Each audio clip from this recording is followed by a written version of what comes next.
Episode 191. She'll hold him, helplessly kiss his lips. "Why did you break up with me?" Aaron mumbled under his breath before yelling angrily. "Was it because I didn't spend Christmas with you? Aren't you being a little unreasonable? My friend nearly died. This isn't a small matter." Richard watched as his face turned green and his voice became breathless. "Relax, take it easy. We're in the Highlands here. Don't get too agitated. I won't be able to perform CPR if you go into shock here." April could hear Richard over the phone, and she quickly added, It's not because of that." "What is it then? Did you get back together with Isaac?" Aaron's angry voice rattled in the car. "Or is it Ryan? You can't take the loneliness a few days without me?" "Can't you hear me out? I'm doing it for Splingo." April had originally planned to joke around with him, but she didn't have the heart to any more seeing how agitated he was. "Isaac revealed my identity on Christmas Day, and everyone now knows about my relationship with you, too. Splingo's stocks have been affected because of this, and I had to declare that I wasn't with you anymore." "You shouldn't have done that," Aaron said grudgingly. "Are you even listening to me? I said that your company's stocks are falling," April said, frustrated. "So what? It's normal for our stocks to fluctuate. You are way more important than our stocks," Aaron said grumpily. April was speechless. "Not by a little, you just lost billions of US dollars." "I have so much money, that is peanuts to me," Aaron continued to reprimand her. "How can you break up with me over such a small sum of money? Aren't you asking for a scolding?"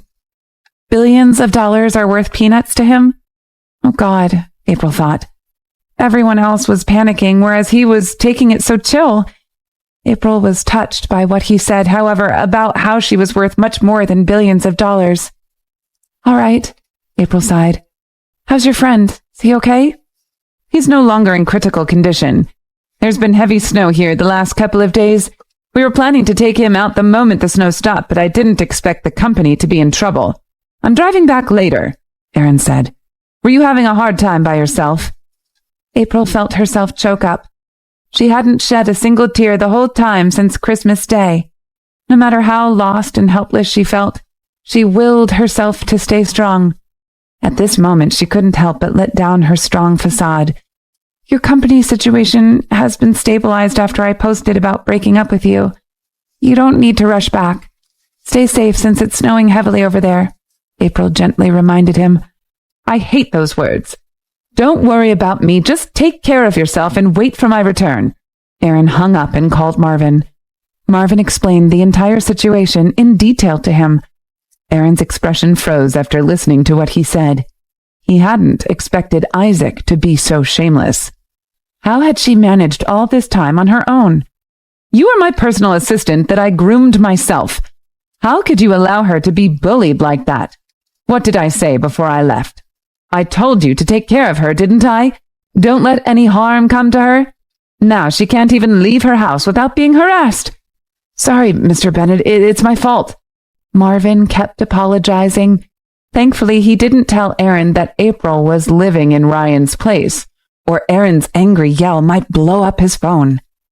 Aaron calmed down and then said, "Never mind. I didn't think that my grandparents would actually work with Isaac. The two old people are getting muddled. I wonder why didn't YCC Corporation go bankrupt in their hands? YCC is lucky. Wait for me. I won't let this end so easily.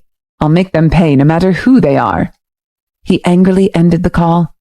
Richard had learned the whole story from a manager in the company.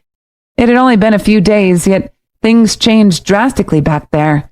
"Over $1 billion, oh my. It's gone. My heart is aching," he said. "It's nothing but $1 billion. We'll earn it back," Aaron turned back and said to him. Richard rolled his eyes, saying, "That's easy for you to say." "Of course, because I have a brain." Aaron pointed at his own head. "Like I don't have one?" Richard thought. "All right, I'll go back to the village with you to say goodbye to Uncle Raymond. You stay here. In a few days, you and Uncle Raymond will bring Jeremy back to Rosewood City for further treatment." Aaron patted Richard's arm and then quickly started the car. Aaron spent 2 days driving out of the border, then got on a flight to Rosewood City. Marvin picked him up at the airport. He barely recognized his boss. It had only been about 10 days, but Aaron had lost some weight. His skin was tanned, eyes were bloodshot, face wore a stubble of untrimmed beard. It seemed that he hadn't shaved for days. What made Marvin jealous was that even like this, Aaron still looked handsome. His face was less delicate than before, yet seemed perfectly manly and mature. So much so that quite some people in the airport stopped to look at him. "Mr. Bennett, car's ready on the outside." Seeing him, Marvin felt like seeing the solution of all problems. Aaron responded shortly, kept walking forward, looking travel-worn. After getting into the car, Aaron gave his order. "Go to April's apartment. I want to see April first. I can't imagine how frightened she is these days without me." In fact, Miss April is doing all right. Maybe you should go to the company first," said Marvin. If he now told Aaron that April was living in Ryan's place, his boss might murder him right on the spot. "How can she possibly be doing all right? She must be pretending to be strong, as I wasn't here. How can you not understand that? No wonder you can't get a girlfriend." Aaron shook his head, gave Marvin a sour glance, saying, "Drive. I can't wait to see her." He could imagine that when seeing him, the fragile April would certainly hold him and helplessly kiss his lips, and her eyes would turn red. His face was covered in stubble, so April might find him prickly when kissing him. He touched his face, then asked Marvin, "Do we have a shaver in the car? I lost mine on the road."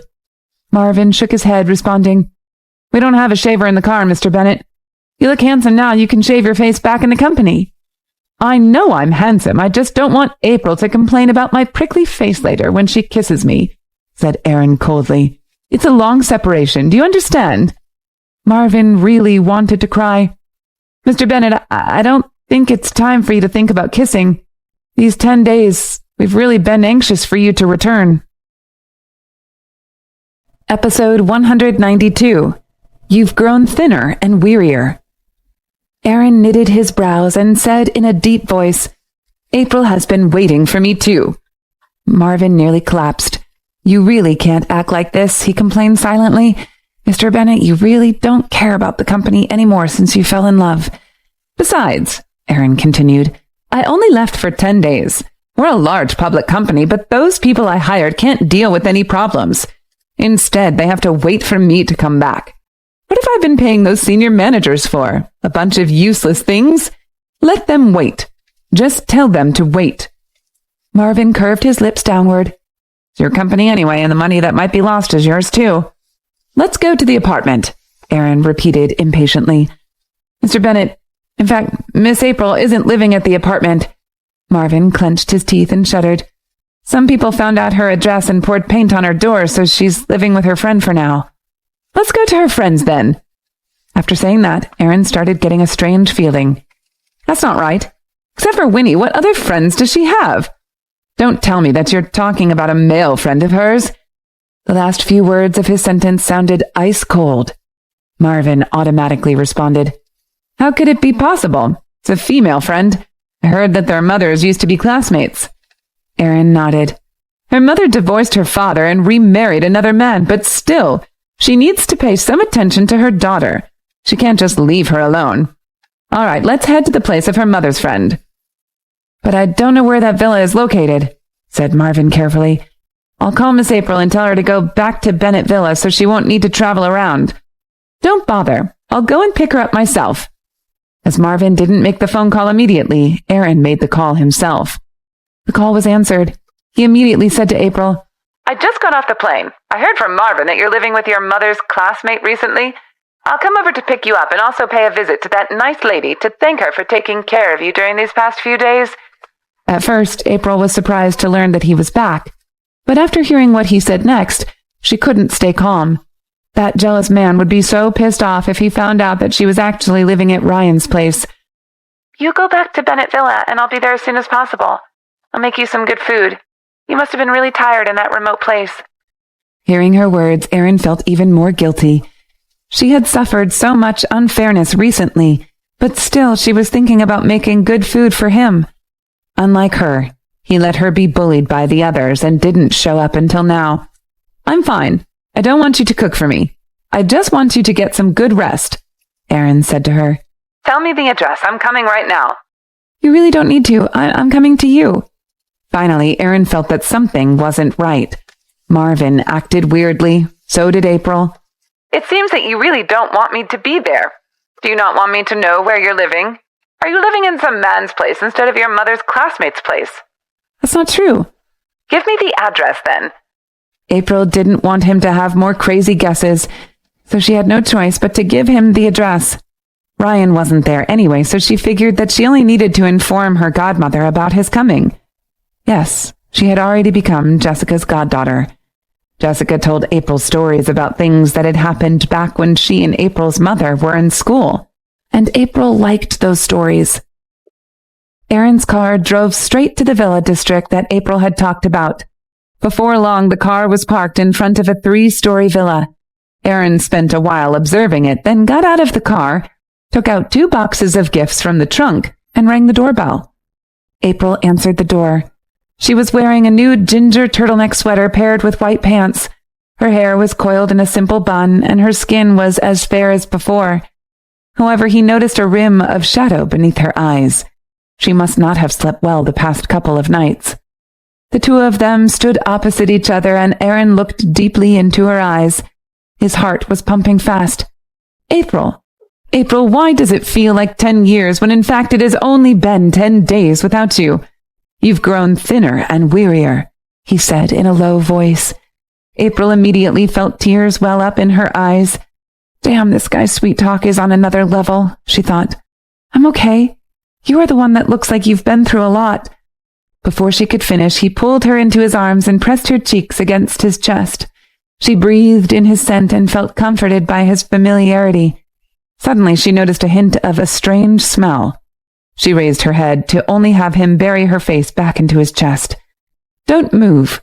Let me enjoy this more. No, how many days has it been since you last showered? April asked. Aaron froze as if he suddenly remembered something and let go of her promptly. He replied awkwardly, You know, it's not convenient to shower over there. I only showered once when I arrived there. I had to be on the road ever since, especially since I was rushing back. I drove for 2 days straight, and I haven't showered for about 5 to 6 days. April didn't mind that he hadn't showered for a week or so, but the place he went was too dusty and dirty. You drove for 2 days straight? Are you mad? Don't you remember what I told you? April looked up to see blood in his eyes. His heart ached. You didn't have to rush back. I told you to be safe. It's all right. I just needed coffee to replenish my energy on the road. I wanted to see you as soon as possible. Aaron's eyes were filled with guilt. I didn't protect you well. April shook her head. It was bound to happen. It just happened sooner than I expected. That's all. This time, April, this must be Aaron. Why is he standing at the door? Jessica said. April freed herself from his embrace. Embarrassed, she turned to introduce the two. Aaron, this is my new godma. And godma, this is my boyfriend.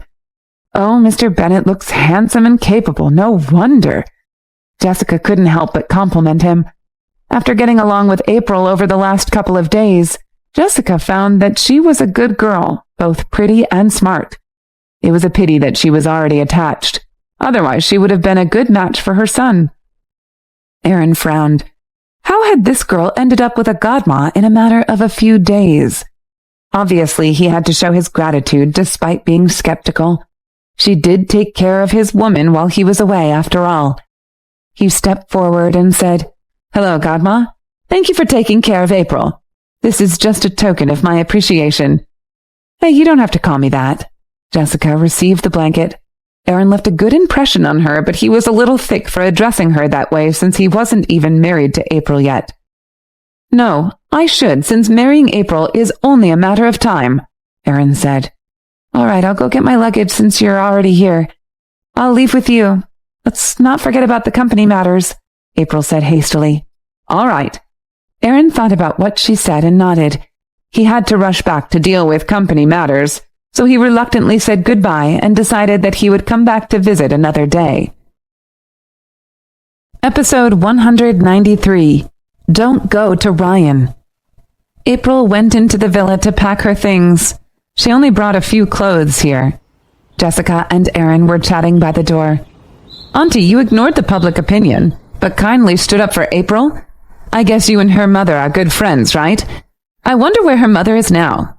Please tell her that we want her to attend our wedding, and April is her daughter after all. She needs to at least care a little about her. She's April's mother, so she needs to fulfill the mother's responsibility. Jessica responded confusedly. I don't know where her mother is, but didn't April say that her mother passed away? Didn't she say that her mother married another man and has a son? Aaron asked. Jessica hurriedly explained. The story about her mother is a little complicated. It's a long story. April thought that her mother passed away, but I believe she is still alive. Aaron wondered if they were talking about April's mother or someone in a TV series. Let's go. April walked over with her bag. Seeing Aaron's tightened face, she hurriedly held his hand with concern and asked, What are you talking about? Your mother. Aaron glanced at her expressionlessly. How many things had she been hiding from him? He decided to talk to her about that later. April felt a little guilty. She remembered that she had lied to him about her mother before. Get into the car. Aaron opened the car door. As April prepared to get in, a white sports car abruptly drove over from a corner nearby. April's expression changed slightly. She wanted to get into the car as soon as possible, but before that, a window of the sports car was dropped. Ryan stuck his head out of the window and said to her, Aaron, you leaving already? April immediately glanced at Aaron. His face was often dark when it was beardless. Now his unshaven face looked angry and sullen, like the face of a male lion in an African grassland, which was preparing to eat a human being alive. He turned his eyes to Ryan with a frosty look. April covered her forehead with a hand. She had particularly mentioned to Jessica about this, but unexpectedly, Ryan, who hadn't come back for 2 days, suddenly showed up. Ryan sensed nothing wrong. He got out of the car saying, Mom, why didn't you invite Ryan to stay longer? Mom? The expressionless Aaron glanced at Jessica, then at April. Immediately, he figured out everything. April had actually become the goddaughter of Ryan's mother. Why? She was getting closer and closer with Ryan. She knew that he disliked Ryan the most, but she just wouldn't listen to him. A raging fire began burning in Aaron's eyes. Yeah, he's my mother. Don't you know that, Mr. Bennett? The handsome Ryan turned to Aaron provokingly. Let's go. Aaron pushed April into the car. Watching that, Ryan was very unhappy. He grabbed Aaron's arm and said, Stop being mad at her. She lived in my home, so what? She's been bullied by the others these days. She can't go back to her own home, and I helped her. I protected her when people threw bottles at her and got her off the stage. My mother helped her when she was going to be suspended from the school. Where were you? What did your family do? Can't protect her, yet you don't want the others to protect her? Stop! April's scalp was even numb. She worried that Aaron might attack Ryan. After all, what happened in the library remained fresh in her memories. Aaron stared at Ryan with his temples throbbing. Instead of stopping, Ryan continued. You can vent your anger on me if you're upset, but don't vent it on April. If you have so much time to throw a tantrum, you might as well use your energy to deal with the people that put her in this position in the first place. Her news has gone viral on the internet and in mainstream media. She can't even leave the house without being harassed. She's been cooped up at home this whole time. I don't need you to tell me that. Aaron shot him a glare and climbed into the car. No matter what, he had helped his girlfriend this time around. If he decided to pick a fight with Ryan then, April might think badly of him. It wasn't time to pick fights like this. He needed to take care of those people who bullied his girlfriend. Drive. April breathed a sigh of relief and shot Ryan a look. He gave her a slight smile. Aaron clenched his fists tightly when he saw them smiling at each other. Drop by whenever you're free, April. Jessica waved with a smiling face. You can treat our place as your own. Thank you, Godma. April waved back to her. The car pulled away slowly. April looked behind her with a tinge of sadness. Stop looking. That isn't your home. Your home is at Bennett Villa. Aaron turned her cheek towards him. Will you miss that place much? Because of who? Godma treats me really well, April said seriously. You don't know how bad it was for Ryan when he was implicated in my matters. He lost numerous commercial deals and many more fans. There were negative comments about him all over the internet, but his family didn't blame me at all. Godma praised him for doing the right thing and took me in as her goddaughter. She bought me shoes and clothes and showed me the warmth of their family. Enough. Stop talking. Aaron couldn't bear to listen anymore. You feel like home when you live with Ryan's parents? What about my family then? What are they to you? April looked at him silently. Aaron looked down. He said sadly, You just wanted to say that my mother didn't buy you any shoes or clothes and remind me of the fact that my grandparents were trying to put you down further. April was silent. I wasn't thinking about that. My family isn't good to you, I know. Aaron was frustrated. The last time they told me they were going to accept you, it was all a lie. I can't believe I took their word for it. I promise that I'll make it up to you with my love. I'll give you whatever you want. Don't go to Ryan. April was both touched and bewildered. When have I ever said anything about leaving you? Just in case I'm telling you first, Aaron said with disappointment. I never get to be your knight in shining armor. April thought for a second before holding his hand. She said, You did. You saved me when I was at Fantasy that time. I could have been seriously hurt. And that time at the gala when I was being teased by that pervert. You were so heroic. I'm talking about those impactful moments when your life is really on the line, Aaron continued. Isaac saved you twice. Ryan rescued you this time. I think you should stop hoping for such things to happen to me. April rolled her eyes. It's ridiculous how I'm the one comforting you right now when I'm the biggest victim in this whole situation. If you're still going to be bothered about this, I'm not going back with you. Episode 194. Unless you give her all of the YCC Corporation. Aaron stayed silent. This time, his families did cause some difficulties. He worried that she might think less of him now and that he might be no better than Ryan in her eyes. He decided to make vigorous efforts to turn the situation and to make it up for her. Didn't you say that your mother married another man and has a son? Why did I hear that your mother passed away just now? Ryan's appearance nearly made him forget the question that he had at first. How many more secrets are you keeping from me? He asked. I lied to you, she said. My father told me that my mother passed away. But this time I met my godmother and she and my mother used to be classmates. She said that... So she was your mother's classmate, said Aaron abruptly. I thought you made that up because you don't want me to know that you're living in Ryan's home. Why would I lie to you about that? April was a little speechless. Your mother and Ryan's mother were classmates, so you two kind of grew up together? They didn't arrange a marriage for you two before you were born, did they? Aaron asked with doubts.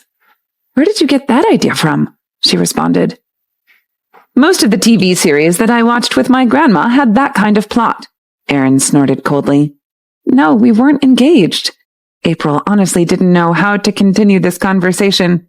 Can you please let me finish? All right.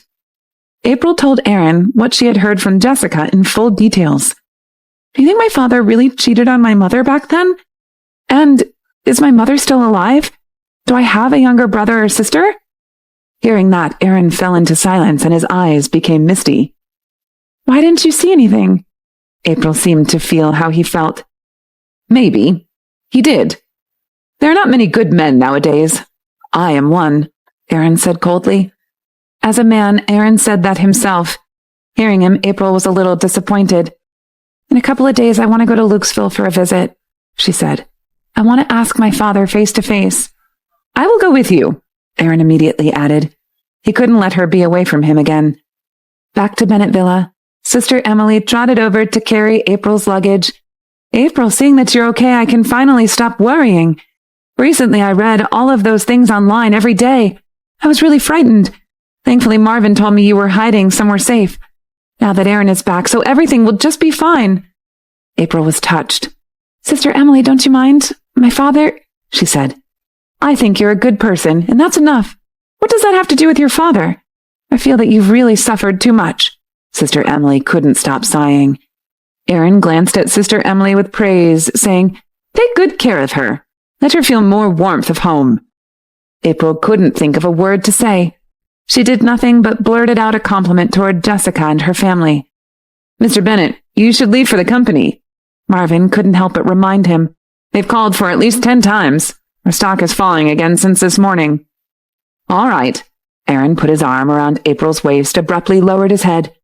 As April expected a kiss from him, he stopped at about an inch from her, raised his head and said, "I'll kiss you next time. I haven't brushed my teeth for 2 days." After saying that, he walked toward the car in big steps. He didn't come back for lunch. April called Marvin and heard from the latter that Aaron was still having a meeting. The meeting lasted for 5 hours. 5:30, Sylvia came to the villa. Seeing April, she first complained about her brother and then said, "We caught those people who tried to hunt you through the internet. The police have published their information online. They'll be punished publicly. And those people who threw bottles at you, insulted you, and the ones who played the video at the Christmas show, they're all caught. The police interrogated them, but they didn't admit to their crimes. We checked their bank accounts, found no unexplained income. They all have criminal records." "In that case, I guess Isaac has something on them, and he threatened them. He won't leave any clear evidence like that." April wasn't surprised at all. "That's what I thought." Sylvia clenched her teeth and said, "Can't evil people be punished?" "He never committed a serious crime, but only small things." April shook her head. "Don't worry. This time my brother's company has gotten into such big trouble. Both my mom and grandpa are pissed off. They've talked to the relevant people, so from now on, any product of the Magma Group won't be able to pass the censorship, so their money can't reflow. And they'll slowly fall into a hopeless situation. And the artists who work for them will also be suppressed as hard as possible," said Sylvia resentfully. April didn't say anything. Aaron's family people were so angry because Isaac fooled them, not because of her. This time, Isaac was way too selfish and insane. Except for Rosaria, make artists in Magma Group were quite good. "Anyway, you should be relaxed. Everything will be all right." Sylvia patted April's hand, paused for a moment, and said, "April, do you know where my brother had been these days? Even Richard's number was disconnected like his. Strange thing is, Jeremy hasn't contacted me for quite a long while as well." "He said that he had to deal with an important project abroad. I don't know much about it." April smiled. "Did you say that your fiancé is a soldier and that he can't always keep in touch with you? Isn't that normal?" "I'm just a little worried." "He'll be fine."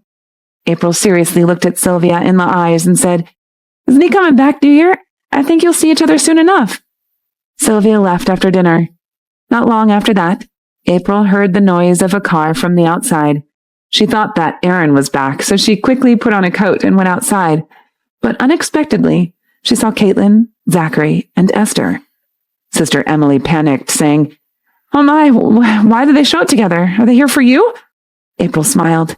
Sister Emily was even more flurried than she was. "Calm down. I'll call young master." Derek sneakily went back to his room. April was touched, both Sister Emily and her as a family member. She had been through worse, so she had no fear now. With composure, she looked at the 3 people walking to her. Caitlin saw her standing under the lamplight from a distance away. Her long hair hung down loose over her shoulders, lips as pink as peach blossoms, eyes sparkled like stars. She was wearing simple clothes, yet was beautiful enough to impress people. Her appearance and manner were no worse than the rich family girls, or even the female stars that Caitlin had seen in all these years. Caitlin wouldn't be able to imagine that April was the carer who worked here a year ago, if she didn't meet her before. No wonder her son was attracted by her. Zachary saw April as well. "She looks like a little vixen indeed," he murmured. Hearing that, Esther elbowed him hard. "Auntie, long time no see." April wore a polite smile as she stepped forward to greet them. "Grandpa, Grandma, it's nice to meet you." "April, I've always thought that you dressed well, but I never imagined that you'd be this pretty," Caitlin chuckled. April smiled abashedly. "Aaron went to a meeting at work, and he hasn't been back since." As she mentioned this, Caitlin and Zachary appeared uncomfortable. Caitlin nodded. "Something cropped up at the Splingo Corporation today, and it may take a while to resolve the matter. Have you had dinner?" "Yes, I have." Zachary coughed lightly. "Don't stand at the door. Come in." After they were seated in the living room, Sister Emily brought them tea. When she got to April, she whispered softly, "Don't worry, Master's on his way back. He'll be here in 10 minutes. April was actually not worried at all. In fact, the people around her should have been the ones worrying. Aaron had an unusual temperament. He was often unpredictable, especially with his temper. If things went wrong, he might even end up having a falling out with them. April started to make small talk. Auntie, I heard that you recently went to Finland to see the Northern Lights. How was it? I've heard that seeing the Northern Lights is a must in this lifetime. The phrase Northern Lights seemed to make the three of them freeze. Caitlin was apologetic. Sorry, April, we didn't know that this would happen. She stopped before looking at Esther and Zachary. Mom, Dad, since we're here, why don't you apologize? If not for Kathy and Mary's influence, you might not have cooperated with Isaac. If not for your idleness, the Splingo Corporation might not have lost almost $2 billion, causing April to be embroiled in public opinion. Esther could not help but say, her embroilment in public opinion is no fault of ours. It was her father and her ex-fiancé's fault. Mom, Caitlin glared at her, do you still want to resolve the matter peacefully? Esther stood up. You should not spoil Aaron. Look at how things are. Aaron found a girlfriend, and because of her, the Splingo Corporation lost so much money. If they get married in the future, it'll be the talk of the town. April, if you truly love Aaron, then you should leave him. I'll admit that Aaron will hate me for this, but I'm doing this for his own good. April remained silent. Esther continued, your ex-fiancé is like a madman. You've seen how he acted this time. He's giving it his all. Can you imagine what he'll do next time? He'll ruin the Splingo Corporation and Aaron's reputations eventually. Caitlin and Zachary were startled. April was frozen too. She never realized before that Isaac had said that he loved her and his actions were an effort to keep her by his side. However, it was evident that his love had become extreme, and Esther's words did make sense. Tell me, how much money would you accept to leave Aaron's side? Esther said bluntly. Unless you give her all of the YCC Corporation, she'll not consider leaving. Aaron's loud, sarcastic voice bellowed across the room from the door. Everyone in the living room was startled, and Caitlin asked, why didn't we hear the sound of your car outside? How are things at the company? Episode 195. I'm ashamed of you for bullying a girl like this. Splingo is my own company. You don't need to worry about it. Aaron walked over in big steps, wearing a cold smile. I got off the car by the gate because I want to hear how you've been bullying my woman since I'm not here. We didn't bully her just now. We were talking about reality. We're doing it for your own good, Esther hurriedly explained. For my own good, Aaron sneered, walked up to Esther, and carefully looked at her. Gradually, his dark eyes showed disappointment. Grandma, you are an amiable old lady in my eyes, but why you look so tart and mean now? You can't even be honest with me. Right now, you still believe that you did nothing wrong. Hearing him, Esther blushed. I did make a mistake, she said. I shouldn't believe Kathy, and that night Marvin was going to attend the Christmas show at April's school, but you suddenly showed up in Arrington and kept Marvin busy. Because of you, she's bullied by others right on stage. If Ryan wasn't there, how was she supposed to leave without being harmed? Aaron asked with a deep voice. No matter what her father did, she's just a girl. You knew what was going to happen, yet instead of helping her, you helped the bad guys. You don't even have a little heart of mercy. You go to the temple and donate money at every New Year's Day and Lantern Festival. Are you really compassionate, or are you just pretending? You. Esther trembled with anger. That's unacceptable. Zachary scolded him. Might have made a mistake, but she meant well. Enough about Grandma. Grandpa, did you and my mom went to Finland to see Aurora because you worried that Marvin might ask you for your help? Aaron turned his sharp eyes to Zachary. Zachary avoided the eye contact, responding, Don't blame your mother. I didn't want her to help, so I invited her to Finland. She didn't know. Esther stood in front of her husband, saying, Don't blame your grandpa either. He didn't want to do it at first. I made him. But we won't let Isaac get away with it. He brought such a big trouble to your company. We'll punish him for you. Do you want to punish him for me or for yourself? He has fooled you, so I assume you're not pleased. Aaron's words went straight to the heart of the matter. If you didn't pull strings behind my back, if you didn't get my mother away, things might not become like this. My company has lost nearly $2 billion, and who will be responsible for that? You kept on saying that I'm the future owner of YCC Corporation, but have I ever taken your money? All my money is earned by myself. I borrowed money from my mother when I founded my company, but I've paid back every penny. Grandma, Grandpa, tell me, have I ever taken your money?" Esther and Zachary were both embarrassed. "Why are you talking about that?" said Esther in displeasure. "It's all because you want her to be your girlfriend. If you insist, you might lose more than $2 billion next time." "I've talked so much, but it seems that you still don't think that you're wrong." Aaron looked very disappointed. "She's my girl, not to mention $2 billion. I'm willing to lose $20 billion for her. With my ability, I can earn that back. You're just worrying that I might get YCC Corporation into trouble, aren't you? All right, I won't take her to YCC Corporation." Zachary's face turned ashen gray. Aaron frowned. "I'm not joking. I mean what I say. From now on, I don't want you pestering me with this matter. Even if you play dirty tricks behind my back, you're my grandparents, and I understand the virtue of filial piety. So I have no choice. No matter how burdensome, useless, and nasty you are family. But I can choose to distance myself from you." "Aaron, we may be in the wrong, but we're still family." Caitlin was deeply troubled. "Don't say these things. The YCC Corporation will be yours one day." Aaron said plainly, "With such a huge company, I'm sure your nephews and nieces will be fighting for a piece of the pie. Otherwise, since you listen to Grandma so much, you can give it to her niece, Kathy, or Mary. I don't care. Just stop pestering me." "You. How dare you say these things?" Zachary trembled in anger. Esther was flustered. "Kathy isn't even my own daughter. The only daughter I have is your mother." "Emily, see the guests out." Aaron hoisted April to her feet and brought her towards the stairs. After taking a few steps up the stairs, he stopped and looked down at them. "Don't blame me for being too harsh. It's the two of you who are too noble. I really fear being a burden to you. In the future, please stop stirring trouble behind my back, playing dirty tricks and not keeping your word. I'm ashamed of you for bullying a girl like this.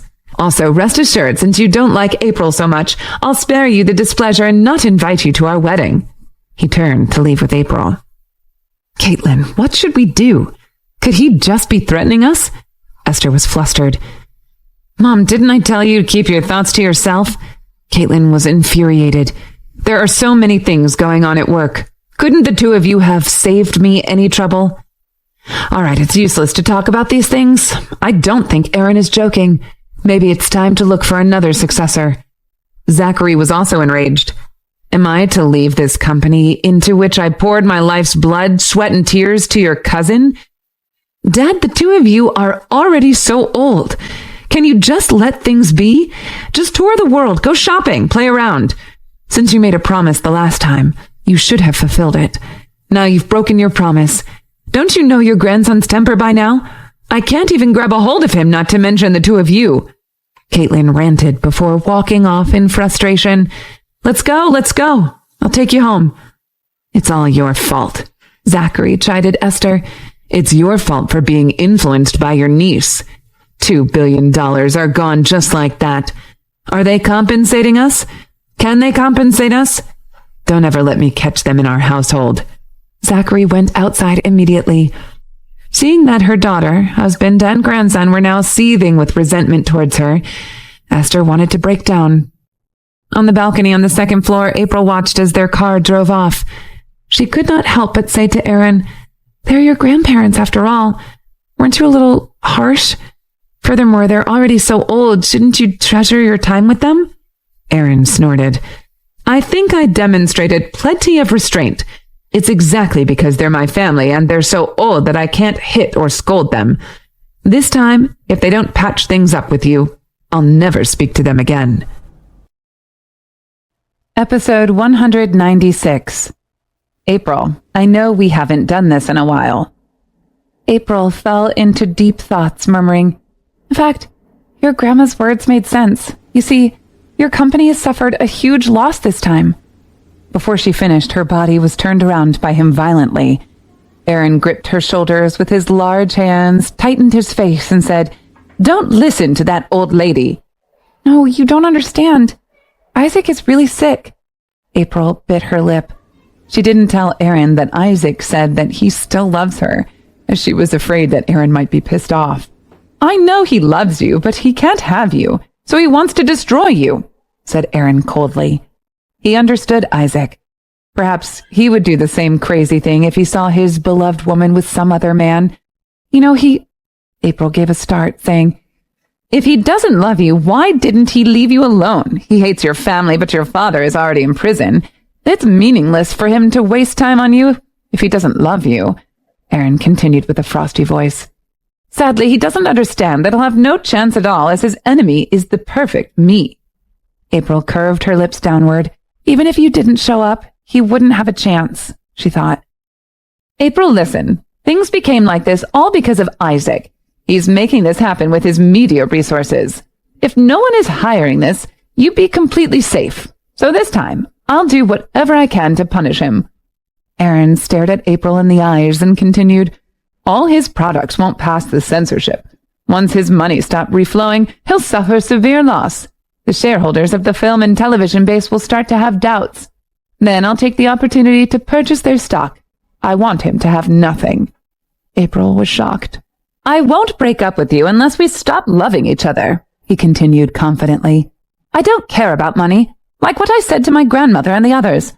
I can still rise again, even after losing everything. No one in the world can defeat me. If someone else said such arrogant words, April might laugh at him or her. But hearing these words come from Aaron's mouth, she couldn't laugh. He was confident for good reason. All right, stop having these random thoughts. It'll be silly for you to leave me because of money. After all, your man is priceless. Aaron let go of her shoulders and continued, I'm taking a shower. Wait for me on the bed. We haven't made out for a long time. I almost forgot that I'm a man. Watching him turn and walk into the bathroom, April blushed immediately. They've been parted for too long, so she nearly forgot how obsessed he was with that kind of thing. Unexpectedly, he spent quite a long while in the bathroom this time. About half an hour later, he came out. His face had been shaved, looked delicate again. However, his bloodshot eyes and the dark circles under them made April worry. I think you should take some rest. April couldn't help but say to him, No, I have a meeting tomorrow morning at 8 o'clock. I don't want to wake you up, so we have to make out tonight. Aaron began stripping himself. If we don't do it now, I'm afraid that you might forget the taste of mine and jump into Ryan's arms. I'm not like the men who cheat on their girlfriends all the time, said April. Who knows? I heard from someone at a dinner party that women have a strong sexual appetite, especially after the first time. They'll be easily attracted by other men if they aren't satisfied. Besides, Aaron humphed, you and Ryan have been staying under the same roof. I'm envious. I want to leave my mark all over your body. April was embarrassed at the lewdness of his words. But I haven't showered. If he kissed her in that place before she showered, it would definitely be embarrassing. Without knowing how they got there, she found her hands on his waist. It was only then that she realized that he had indeed become skinnier. His waist used to be more muscular. Aaron suddenly withdrew his lips from hers and said, April, I know we haven't done this in a while, but you don't have to keep hinting at me by placing your hands on my waist. Let's take this slowly. April's face turned red instantaneously. I'm not hinting at anything. I just feel like your waist has become skinnier. Don't worry. Although it's skinnier, it has no effect on my powers in that area. So don't bother thinking about Ryan. I'm still able to end him, Aaron said before engaging her lips again in a passionate kiss. April was at a loss of words. Since when had she ever thought about Ryan? There was no need for him to keep harping on it. She did not have much time to think about that. However, for more passionately they kissed, the less she was able to think about other things. It had already been 10 days, but there was not a hint of frigidity. Instead, their passion sparked to life as they were already familiar with each other's bodies. Oh, slow down. A soft moan escaped from amid their locked lips. They might have been kissing for too long, for April noticed that not only was sound escaping from between their lips, but saliva was also drooling down their chins, a sign that they were deeply entwined with passion. Aaron ignored her and moved to kiss her ears aggressively. After a while, April noticed that there was not a stir of movement. She only heard the deep breathing of the man next to her. She could not help but turn her head, only to find the man who had just proclaimed that he was capable of defeating Ryan sound asleep. Really? If he could fall asleep like that, he must have been really sleepy. If he wanted to sleep, why did he insist on making out with her? She sighed, amused. She did not move, but only covered both of them with a blanket, then tucked herself into his embrace and went to sleep. Unfortunately, she was soon awakened, for he had begun to snore. Usually he did not snore. It must have been because he was too fatigued. It was, however, extremely disturbing. April was a light sleeper. She would wake up at the faintest stirring. As this was the first time she had encountered this with him, she decided to quietly leave his embrace and sleep in the other bed. However, covering her ears with the blanket was barely enough, and she ended up sneaking downstairs to sleep. April, as she opened the door, Emily noticed her. She came over anxiously and asked, "April, why are you not sleeping in the same room as Aaron? Shouldn't you both be busily engaged in a passionate reunion? Is it because of what the old granny said? You must not be affected by what they said." "Emily, you might be middle-aged, but you sure have a youthful outlook." April's lips curled. "You are mistaken about why I'm here. I came down because Aaron was snoring too loudly." "Don't lie to me. You've not slept with Aaron because of his snoring." Emily shook her head in disbelief. "It might be because he hasn't slept in 2 days and is too tired. Do not worry, we are not having an argument," April reassured Emily. Only then did she let her go off into her own room. Episode 197. You Missed Out on a Night of Passion. April didn't sleep well these days either. She had been having many problems on her mind. Now Aaron was back. She finally relaxed. She slept comfortably, but early in the morning someone suddenly lifted her blanket. Waking up by the coldness, April saw the angry Aaron standing by the bed. He was still wearing his pajamas. Clearly he just got up. "I just came back, but you slept in the guest room? Why, because I fell asleep with making out with you?" Aaron obviously felt upset. April was confused. She hadn't completely waked up yet, so she barely knew what he was talking about. "You think I want to fall asleep? I haven't slept for 2 days. I just closed my eyes when kissing you, but then I fell into unconsciousness," Aaron continued, face filled with fidget. "But no matter. You shouldn't sleep in the guest room." April rubbed her eyes, finally understanding his meaning. She felt a little speechless. "No, I couldn't sleep because you were snoring, so I came down and slept here," she explained. "Enough. How can I possibly snore?" Aaron felt insulted. "My sleeping manner has always been perfect. The women who have slept with me all wanted to sleep with me again. A rude word like snore can never be used on me." "What did you say?" April rubbed her eyes. "Who slept with you and wanted to sleep with you again?" Aaron paused, then hurriedly responded, "I was making an example. I never slept with any woman but you." "So you're a virgin?" April blinked her eyes as if she had discovered a new land. Aaron didn't manage to reply immediately. April was so perceptive. He was nearly 30 years old, yet he was still a virgin. That was nothing to be proud of. As he remained silent, April clicked her tongue and continued, "I didn't think that you're still a virgin." "I'm not," Aaron quickly interrupted her and said proudly, "How can it be possible? I'm such a popular man, "So you're not a virgin?" April's pretty face immediately wore a fake smile. "Whom have you slept with? No wonder you're so good at taking off women's clothes. Turns out that you've practiced. I didn't know that you're an experienced man." Aaron even wanted to bite off his tongue. "Are you talking about you slandering me for snoring?" "Not anymore. I want to talk about whom you slept with." Slander you for snoring. So shameless, April thought. April was wide awake now. She was rather unhappy, saying, "You're not a virgin. Why do you always want me to stay away from other men? I at least still have my virginity." "That's not the same. I'm older than you." Aaron scratched his head. It was embarrassing for him to admit that he was a virgin, yet when he denied, she became envious. "That's not an excuse. Tell me, how many women have you slept with?" April crossed her arms before her chest, raised her chin, and said, 1, 2, 3. "All right, stop." Aaron couldn't bear listening to her, and his voice turned lower and lower. "In fact, I'm still a boy." April looked at this tall and strong man in front of her and couldn't help but burst in laughter. "Still a boy? You're a virgin, so say virgin. We aren't living in ancient times. Did you come specially to make me laugh so early in the morning? What are you laughing at? Aaron was flustered, and a slight blush appeared across his face. So what if I've never had a woman before? I know. You must be so glad. April's stomach began to ache from laughter. Aaron really knew how to give himself excuses. Oh, I'm laughing at you, virgin. Aaron's blush had now spread to the tips of his ears. Fine. After all, he had blurted out that he was a virgin. He was not to blame, though.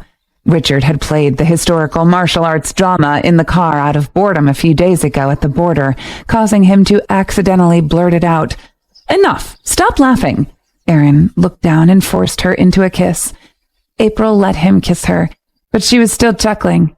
Even more flustered now, Aaron pressed himself more forcefully onto her lips until she ran out of breath and had to stop laughing. Only then did he let her go. Now, why don't we talk about how you've been accusing me of snoring? I haven't been lying. April unlocked her smartphone and tapped on a recording. I even recorded it. On hearing the sound of the deep snores emanating from her phone, Aaron's face turned gray. Enough. Switch it off. April did. Aaron was embarrassed. I must have been too tired recently. I've never snored before. You know that. Yes, I know, so you don't have to be so embarrassed. April chuckled. I didn't come to sleep in the guest room only because you fell asleep while kissing me. Aaron gritted his teeth. You missed out on a night of passion. It was now April's turn to turn red. It's time for you to go to work. Didn't you say that you had a meeting this morning? I'll be busy for a few hours. I'll deal with you when I get home tonight. Aaron glared at her. Are you sure that you won't just keel over and start snoring once you're done dealing with me? April waved her smartphone in his face. Aaron froze. This was a serious problem, for his snoring would ruin the image of him in her eyes. All right, you can deal with me then. April was speechless. Seeing her at a loss for words, Aaron laughed. That settles it then. My little Aaron can't wait to be dealt with by you.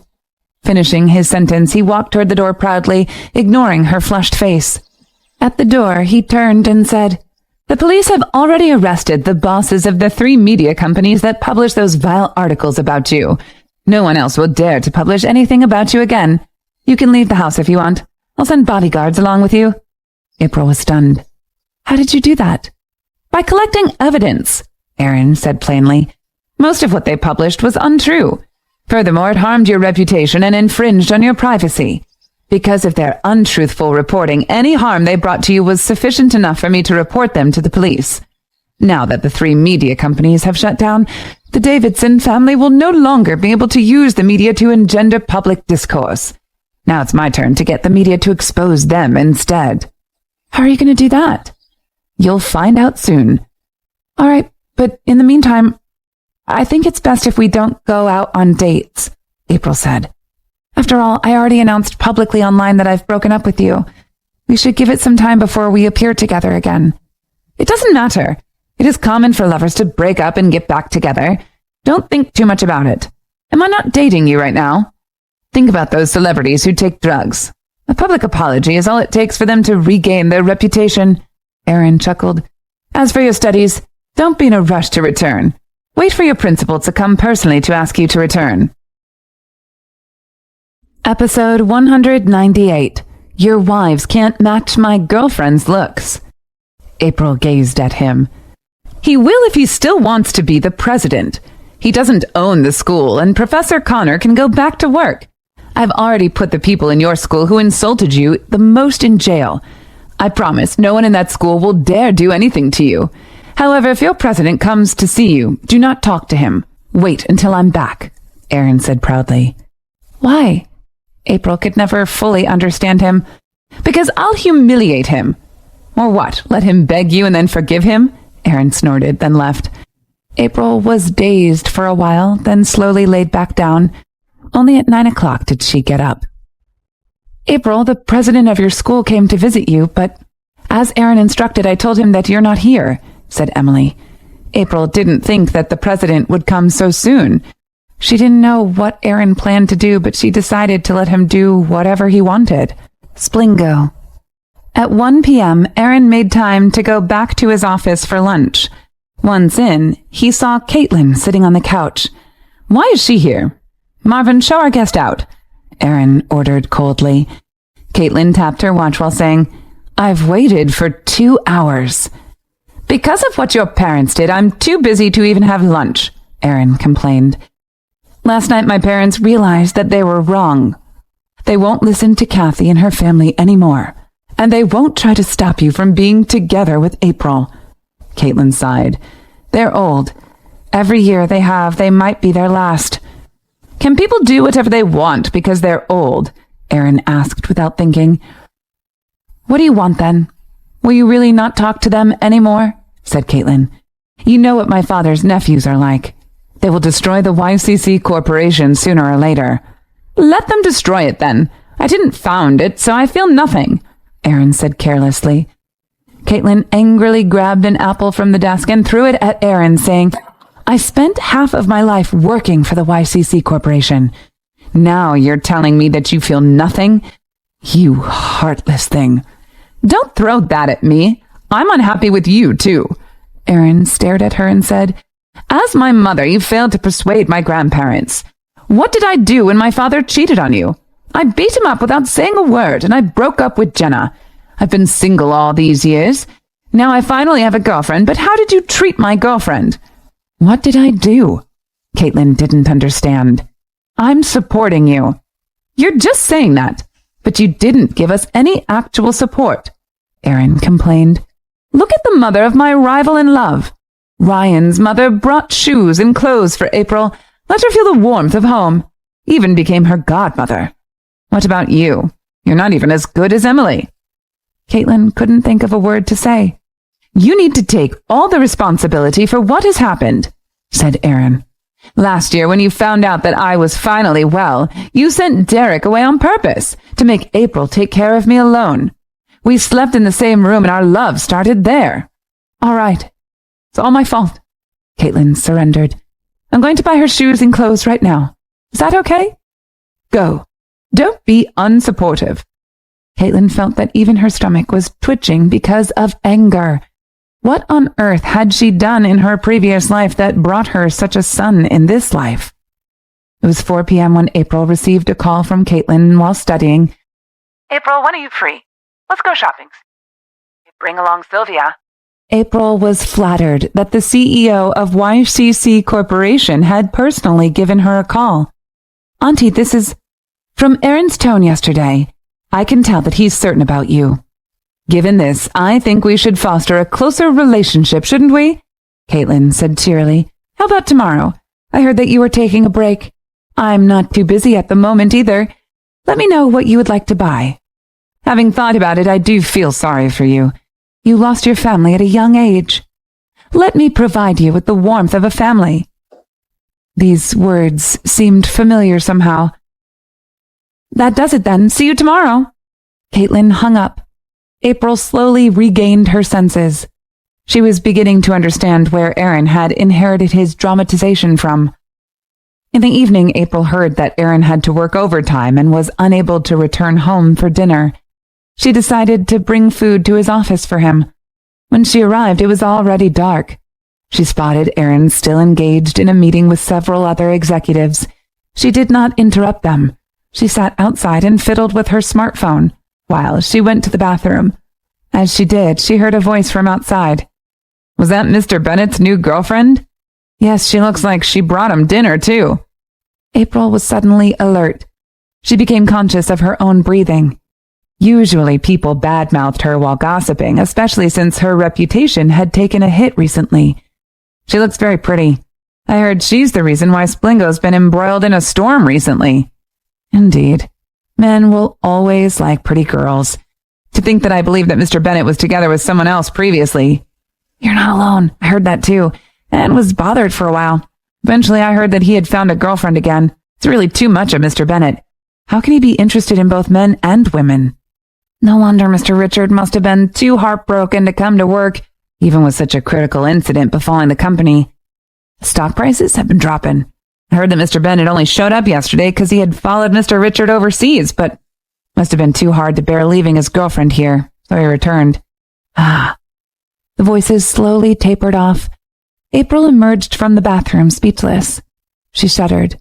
What kind of misunderstanding must have occurred for the employees to believe that Aaron and Richard were in love?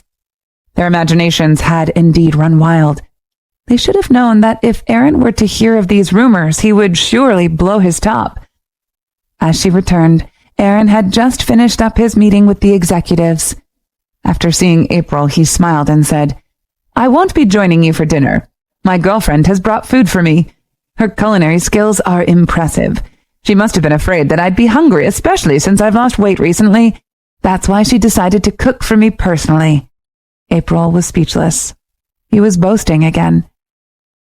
"Mr. Bennett, what a lucky man you are. You have us all in envy." One of the executives chuckled. "That's all right. Although your wives can't match my girlfriend's looks, virtue is what matters when choosing a wife. There aren't many who are both pretty and virtuous like she is." Aaron laughed. "Mr. Bennett will come back later then." April had the feeling that the group of executives were holding themselves back from beating him up. "Mr. Bennett, sorry, but I didn't cook you dinner." Episode 199. This is your office. Your secretary is right outside. She just really wanted to say that. Hearing that, Aaron was displeased. "Since you're bringing food to me, you should have cooked by yourself to show your sincerity." "I'll leave you if you don't want to eat." April honestly felt that Aaron was a little greedy, so she turned and prepared to leave. "Why are you leaving?" "Never mind, since it's the first time for you to send food to me, I'll forgive you." Aaron dragged her into the office. Conveniently, he also locked the door. "Do you have to lock the door to eat?" April didn't understand. Aaron gave her a meaningful glance, saying, "Except for eating, can't we do something else?" "Something else?" April immediately started imagining things, and that made her face blush. She hoped she was wrong. "We'll kiss at least," said Aaron. "If we want to go further while kissing, it'd be unpleasant to lock the door then." April felt that even the floor under her feet was burning. She regretted. She shouldn't have come here to deliver food. "Didn't you say that you're so busy that you don't even have time to eat?" she asked. "But didn't you bring food to me? So now I have a little spare time." Aaron opened the lunchbox. The food was still warm, clearly Emily's work. He was a little disappointed, but anyhow, April brought the food to him by herself.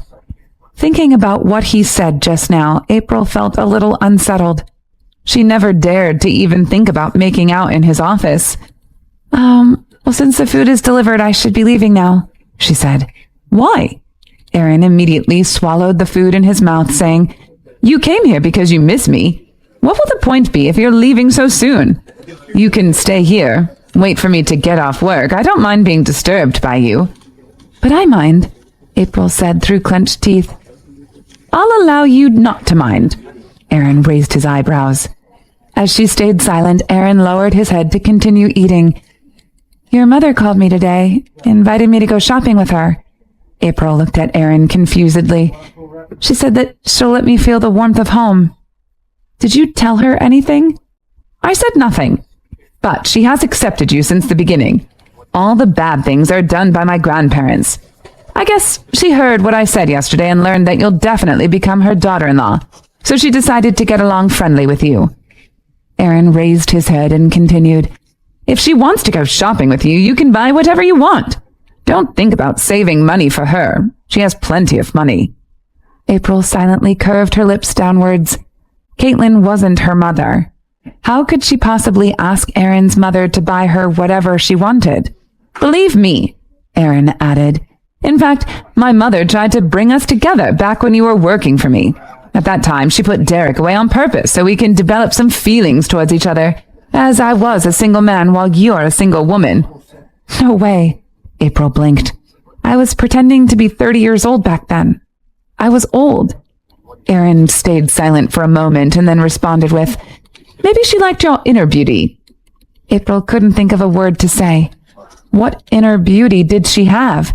Even she didn't know that about herself.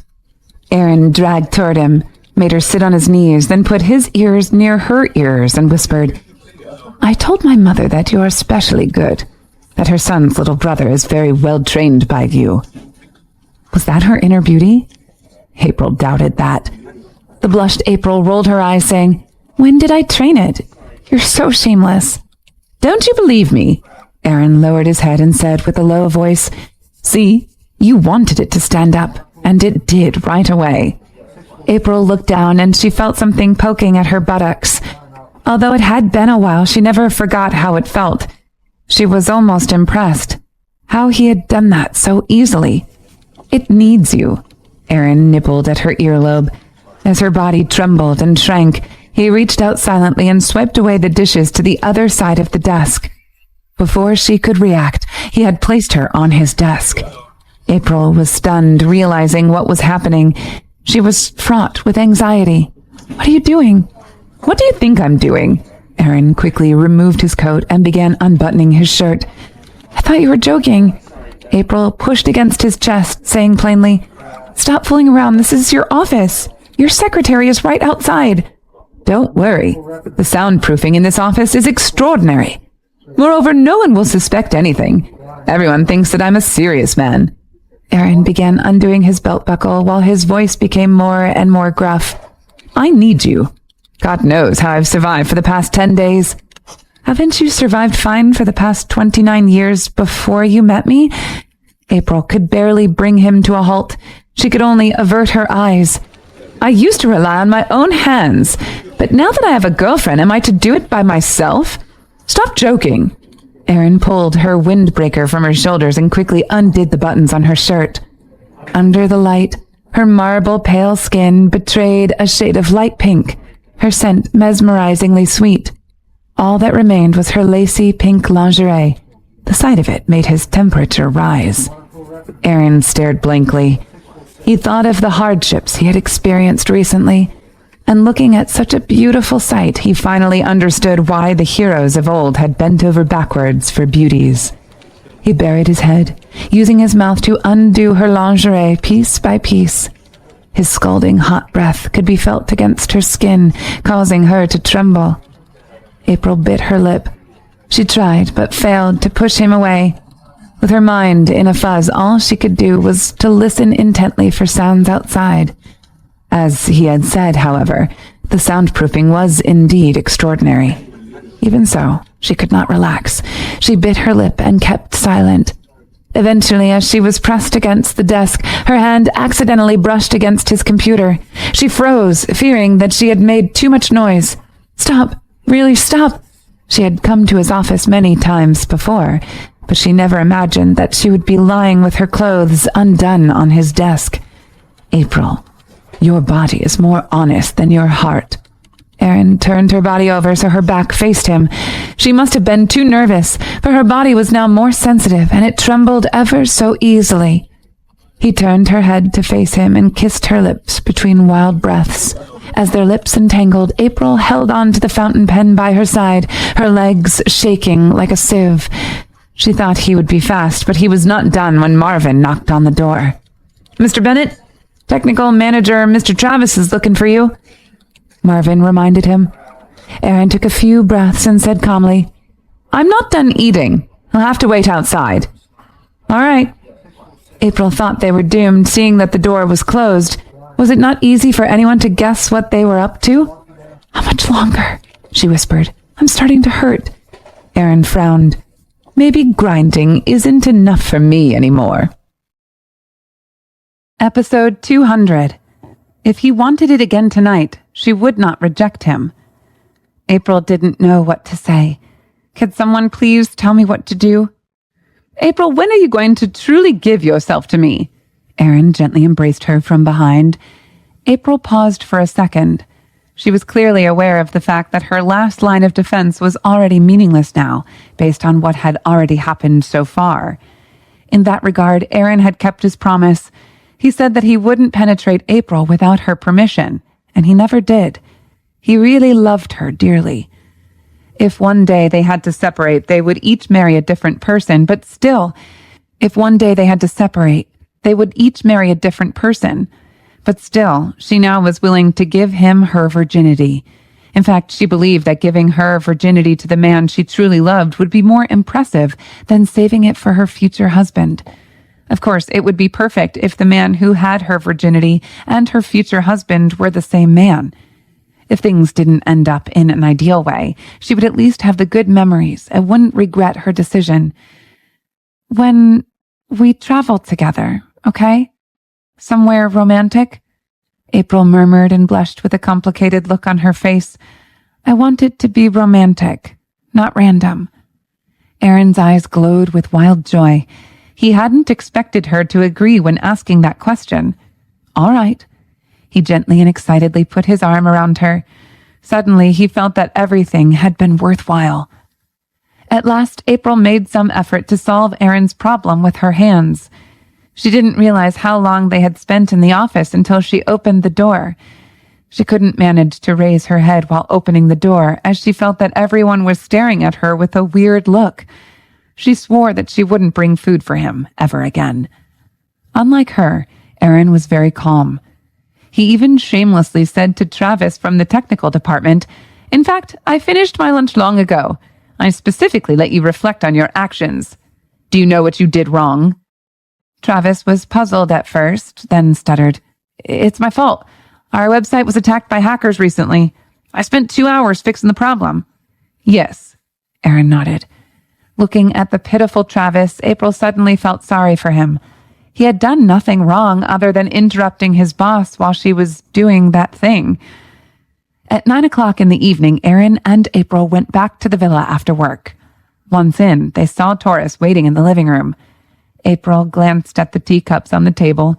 Clearly, Taurus had waited for a long time, as 4 teacups had already been emptied.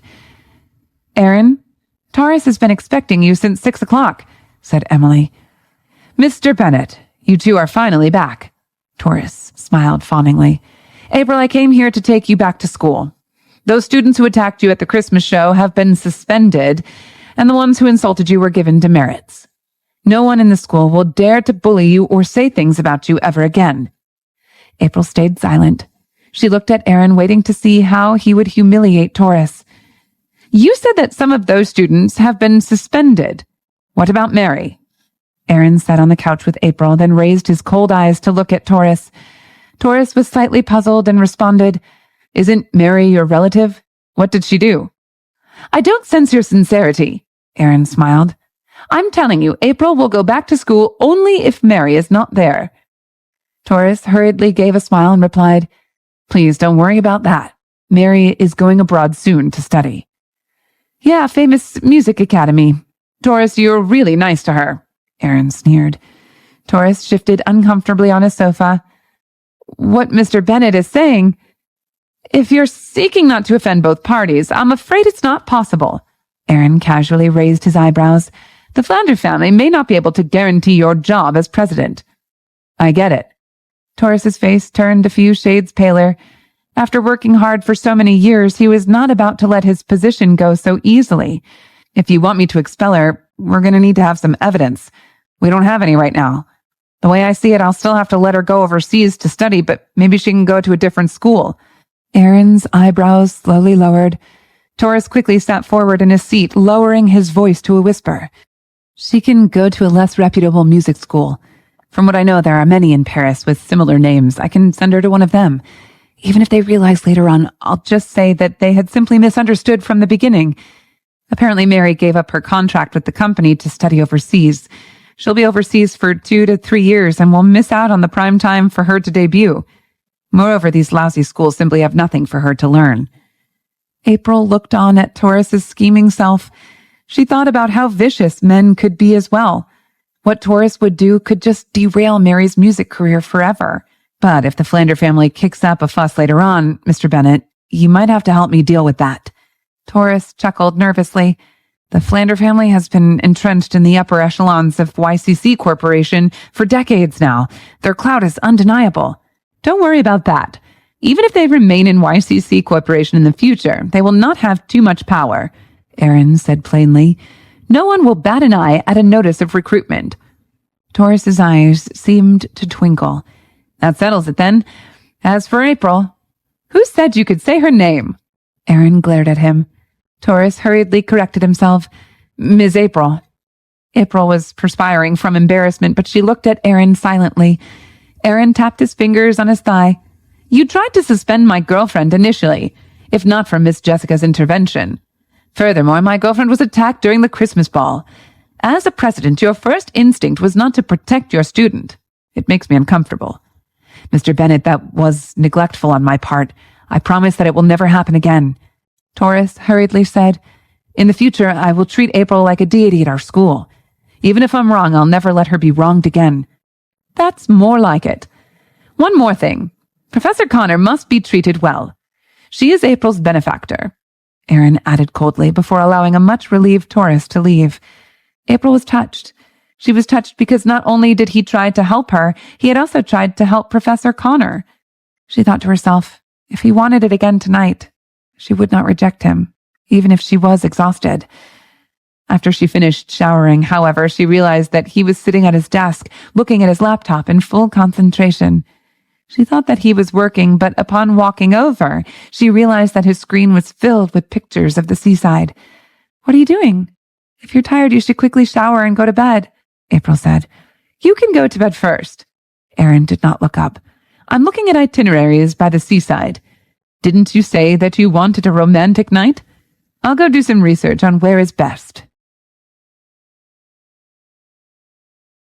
Episode 201. At that moment, April found that Caitlin's face seemed to be covered in ice. There's no need to rush, said April. Didn't you say that you have so much work to do? Yes, so I stayed up doing it at home. Aaron kept staring at the screen, saying, Of course it's urgent. It's about my happiness. I really want to fly to the beach tonight, but we can't be too hasty. April even regretted it a little. She shouldn't tell him that today, as she knew exactly how he would react.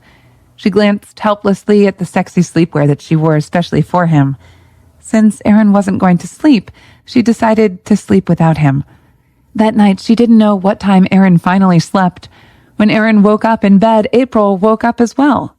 It was still dark. So early. April rubbed her eyes and sat up. Aaron turned and said, Yes, I need to meet the owner of a securities company this morning. However, when he saw April sexily dressed, he paused in shock and his brain stopped working. Last night, he had stayed up to do research online until 2 o'clock. After that, he was extremely tired, so he laid down and fell asleep immediately. Therefore, he had no idea what she was wearing. Only now did he notice that she was wearing a sexy red negligee. The silk dress was short. The pair of thin straps didn't manage to cover her shoulders and chest. The red color made her skin look snow white. In that dress, she was so sexy that his blood even boiled just seeing her. At the moment, he even wanted to tear that dress into pieces. However, what was the most tempting wasn't the dress, but the fact that she was braless. He could imagine that under the blanket the dress must have been rolled up to her waist. He had seen that dress in the closet before. At that time, he asked her to wear it, but she refused. However, last night, she had put it on without saying anything. Why didn't you tell me that you were wearing this last night? In the morning, the private part of his body was very sensitive, so now Aaron even felt that to live was no better than to die. April was puzzled at first. Then she recognized the look in Aaron's eyes. She blushed immediately and pulled the blanket slightly upward. Glancing shyly at him, she said, I was going to surprise you, but you didn't even look at me last night. Aaron regretted that so much. Last night he couldn't think of anything else other than a passionate night with April by the ocean. How could he know that he had missed the fascinating, sexy negligee last night? You should have told me. Aaron didn't get out of bed, but instead turned back to press April down. Her shiny black hair spread out on the pillow as her eyes wore a drowsy look. Immediately, Aaron suffered a pain from his private area. As he prepared to forget everything else and do what he wanted, his phone suddenly rang. He paused. Seeing the miserable look on his face, April kindly reminded him, I think Marvin is here to pick you up. Just go, don't be late. How am I supposed to go out like this? Aaron looked at his crotch. April blushed, saying, Even if I help you, it'll take at least 10 minutes. I think you should just take a cold shower. Aaron stared at her for a while with a painful look, then turned and went into the bathroom. About 5 minutes later, he came out, neatly dressed. You need to wear something sexier than that for our first time. Don't be greedy. April blushed and covered her face with the blanket as she stared at Aaron. Or I'll do it 7 times a night with you. Aaron snorted proudly and then left. April felt extremely speechless. 7 times? She thought. God only knows if you can. Marvin had waited in the car for 15 minutes before he finally saw Aaron emerging from within the villa with a glum look on his face. His heart was thumping. Ever since Mr. Bennet and April had stayed together, he had left the house in a cheery mood every day. Was it because he had been late by 3 minutes? Only after Aaron got into the car did he ask in trepidation, "Mr. Bennet, is everything all right? Was it something I did?" Aaron looked at him blankly and said in a monotone voice, "I suffered heavy losses last night." Marvin froze. "Mr. Bennet, did you buy any stocks again last night?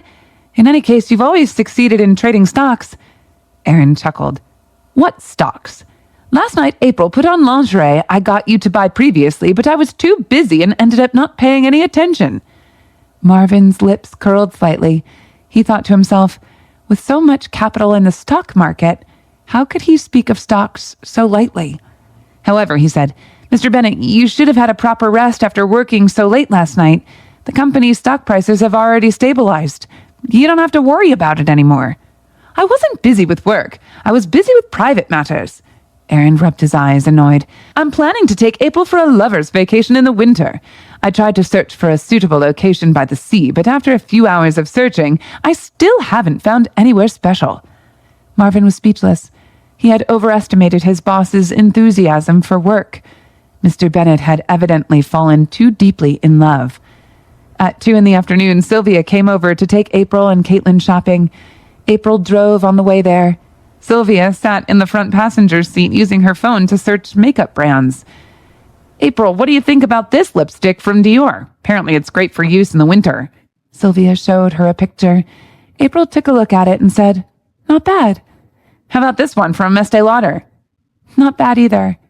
April saw that she was conflicted and said, "If you like, you can just buy all of them, but you should try out the colors first." "That's true. I have so many things to buy today. You'll have to spend the entire day shopping with me." Sylvia could not contain her excitement. "Jeremy's coming back soon. I need to dress up nicely for him. After not seeing each other for a year, I have to make him swoon at the sight of me." April chuckled. She could empathize with her. Who wouldn't want to display her most beautiful side to the one they loved? However, from what Aaron had told her, Jeremy would have to be hospitalized immediately after returning. Would Sylvia still be in the mood to dress up then? The mall that the 3 of them were visiting was the one that had the most luxury goods shops in the entire Rosewood City. Caitlin appeared to have been waiting for a while. She wore a seasonal coat, looking mature and experienced. Greeting each other, Caitlin smiled warmly. "We met so hastily the previous time and ended up things on a sour note. Let's have a good day out today. April, tell me whatever you would like to buy and I'll buy it, whatever you want for you. You can consider yourself half a daughter-in-law today." April was flattered.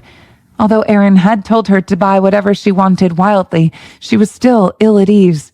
She could not let Caitlin think that she was materialistic. "Thank you, Auntie. Aaron has actually bought many new clothes for me. I'll just take a look around." "Don't be shy. My mom's loaded. My brother doesn't spend her money. If it's just me spending her money, the pressure will be immense." Sylvia took her hand and began walking toward the escalator. Come, let's go check out the lipstick brands." Caitlin looked at her daughter helplessly. "Am I buying things for you or April?" April smiled and said, "It's all right. I want to buy some lipstick too." Sylvia stuck her tongue out at Caitlin and then said, "Sorry, my future sister-in-law's closer to me than you." Caitlin shook her head with a smile. Looking at the 2 girls walking in front of her, she suddenly felt warm in her heart. In fact, a family was more lively with the more people. The second floor was occupied by lipstick counters. Sylvia quickly moved between them. At last she bought at least 1 lipstick from almost every counter. April laughed, saying, "You bought at least 20 lipsticks. Didn't you buy any lipstick before?" Caitlin rolled her eyes and responded, "She was busy shopping every time before Jeremy came back.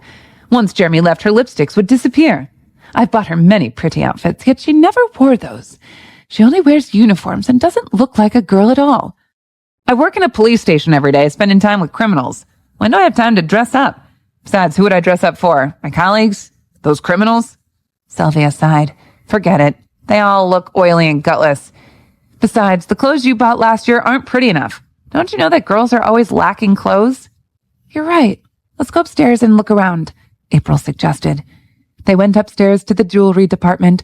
Sylvia picked 3 sets of jewels. April didn't want to spend too much of Caitlin's money, so she only picked a necklace and a bracelet. After that, they went up to the next floor to shop for women's wear. Sylvia tried things on in every store. Every time she tried something on, she would be delighted with the result. What should I do? I look stunning in every dress. Well, in fact, being too pretty can be annoying sometimes. Hearing that, April felt that Sylvia was exactly the same as her brother. However, Caitlin didn't agree. How can you say that? She said to Sylvia. This shirt makes your shoulders look so wide. You look like a tomboy in it, not pretty at all. Go, take it off. You have poor taste, Sylvia argued. This is called unisex beauty. Girls need to look gentle and demure. I think that dress is not bad. Caitlin still didn't agree. I don't like wearing dresses, said Sylvia. April stood aside watching Sylvia and her mother. She admired them slightly. She had seen many mothers and daughters who got along with each other like this. Sadly, she hadn't had a mother since she was little. Just buy it if you want. Caitlin was so annoyed that even her stomach ached. Turning back, she found April standing aside quietly and politely, wearing a white dress that she liked and a coat, looking very pleasant. At that moment, she sincerely admitted that her son had good taste, even though he could be strange sometimes. April, this dress looks nice. Go try it on. Caitlin gave up on her daughter and pinned her hopes on April. Let's go. We'll try it together. Before April could respond, Sylvia dragged her into the fitting room. April came out first. The elegant, brightly colored dress that she wore was perfect for attending all sorts of high-class parties. Not bad. Put on a coat, then you'll be perfect. After Caitlin had spoken, the shop's assistant's voice was heard from behind the door. Miss Iami, I haven't seen you in a long time. I've been abroad, a woman responded with a smile in her voice. At that very moment, April found that Caitlin's face seemed to be covered in ice. Miss Caitlin, what's wrong? She asked. The woman seemed to have noticed Caitlin as well. She gave a start at first, then came over to greet them after hesitating briefly. Caitlin, long time no see. Episode 202. At that moment, it was as if our world had fallen apart. April turned her head and looked. The woman who spoke had walked over. With her long, black, wavy hair, she appeared to be in her 40s. Dressed in a white jacket and white shirt, she wore a pair of high heels. Although she was more mature, she still had a slender figure and appeared elegant. If Caitlin's appearance was described as being firm like iron, then this woman's appearance could be described as gentle as water. Dear, could you do me a favor and bring her that coat over there? Caitlin ignored the woman and turned her head to talk to the sales assistant. Caitlin, it's been so many years. Are you still angry? The woman looked at Caitlin, appearing ever so slightly hurt. Esma, I already told you I never want to see you ever again in my life. My words don't change over time, Caitlin said coldly. Esma appeared upset, biting her lip. April was troubled. She wondered if she should find an excuse to leave. Just then, Sylvia finished changing and emerged from the changing room. April, what do you think of this? Before she could finish her sentence, she caught sight of Esma. Her expression instantly changed. April, you're still as pretty as before. Esma smiled at her. Louis' family is coming back in a few days. You guys can meet up then. I still remember when you both were the best of buddies. Esma, my daughter, and I never want to see you or your daughter ever again. Caitlin stared at her coldly. Sylvia, April, go change your clothes. We'll leave once we pay. Caitlin, must we drag our children into our problems? Esma frowned. They grew up together. Furthermore, Sylvia is Jeremy's fiancée, and Jeremy is such good friends with the Louis family. How can they avoid each other? What are you two waiting for? Caitlin shot Sylvia an impatient look. Sylvia pulled April with her to the changing room. On the way, April saw Sylvia's moody expression. She wondered about the history that Caitlin had with this woman and the girl called Jenna Louise. To have made Caitlin so angry, did this woman have anything to do with David? However, as this seemed to be a private family matter, April decided not to ask about it. They finished changing. This time Sylvia took the same amount of time as she did.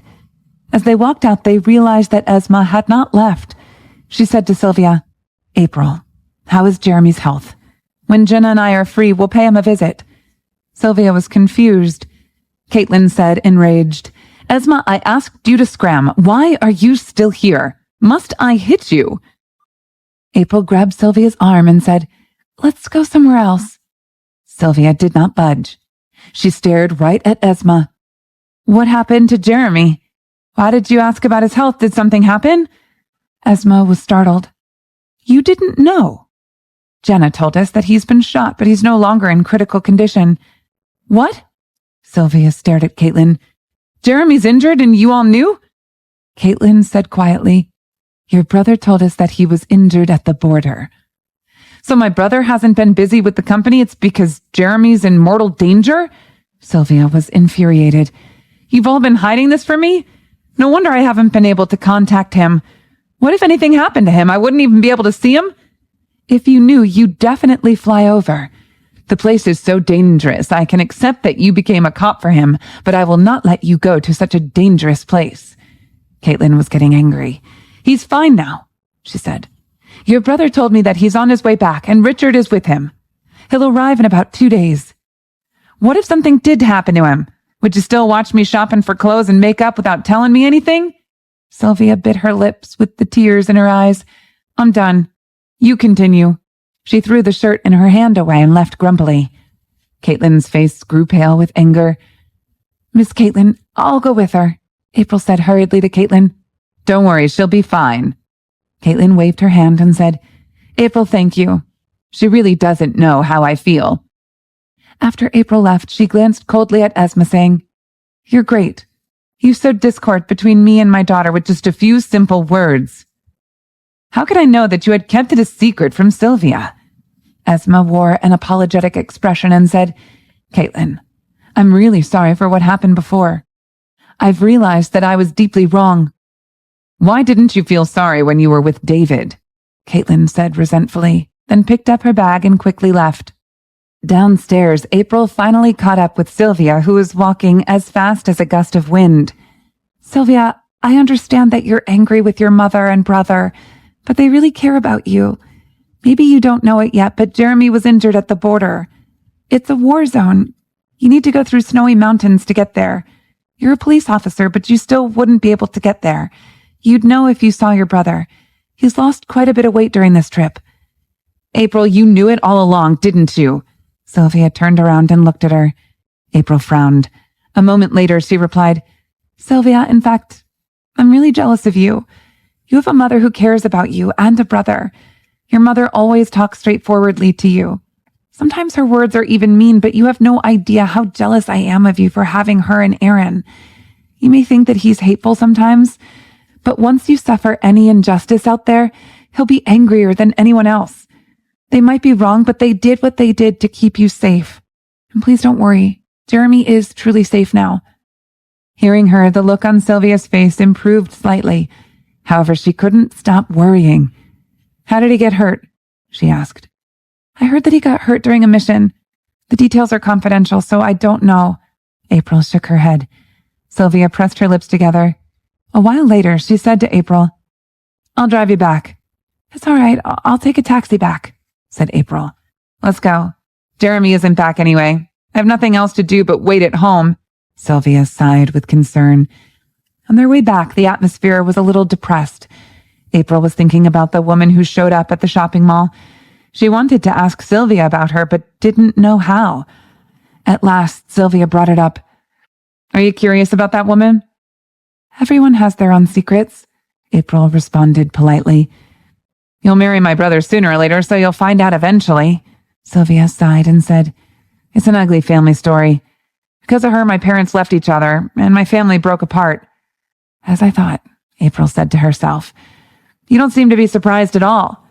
Sylvia gave a bitter smile and continued, It was a disaster for two families. The woman you saw just now used to be my mother's best friend. During that time, my mother met my father. Not long after they got together, my mother found that my father's good friend, Uncle Louis, was a very good man. Uncle Louis and my father had been friends since they were little. My mother introduced Uncle Louis and Auntie Esma to each other. And at last, she and her best friend married my father and Uncle Louis, who were good friends as well. They even had their weddings together. April frowned. She thought of herself and Rosaria being betrayed similarly. She could empathize with Caitlin's anger and sorrow. Perhaps Caitlin had it worse than she did.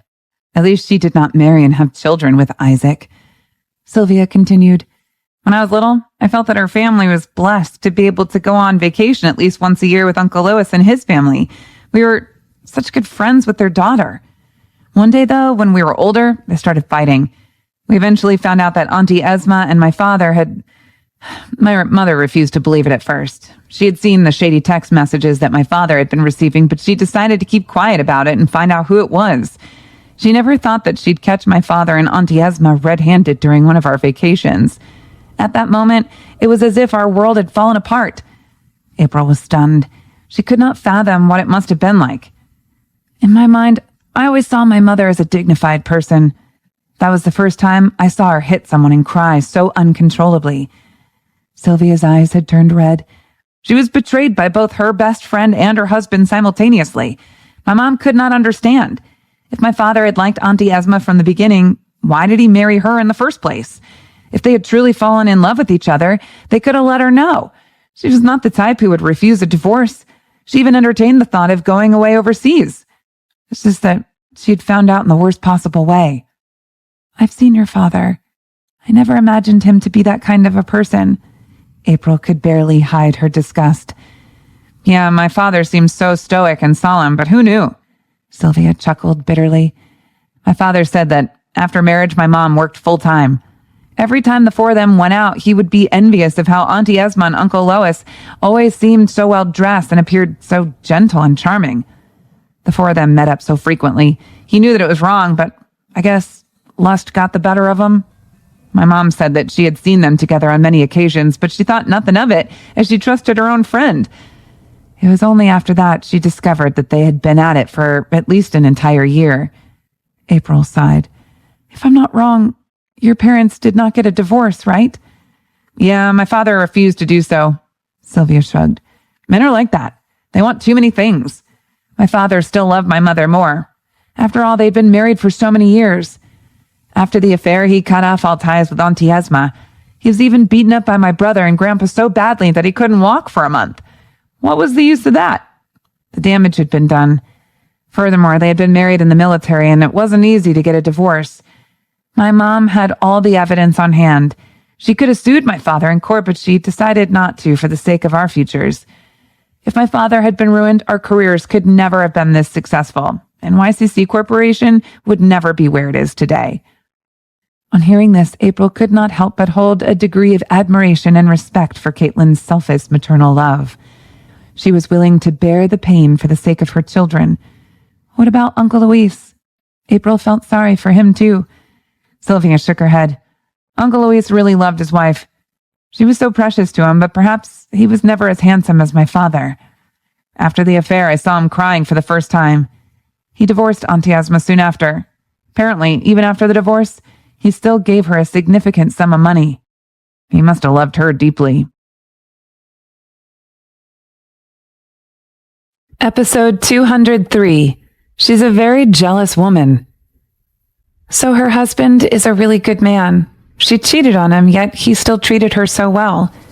April strongly disliked people who were lucky, but never cherished what they had. That woman named Esma seemed to be a greedy woman. Yeah, Uncle Luis is the best man I've ever seen. Sylvia nodded and said, he's a little dull and doesn't understand the romantic stuff, but he's really nice to his wife and daughter. His family and mine were neighbors. They moved away now, and Uncle Luis never talked to my father again. April understood. Anyone would have done the same. I think my dad deserved it. He had such a great wife and friend, yet he didn't appreciate them. Sylvia sneered and continued. Now he wants so much to make up with my mother.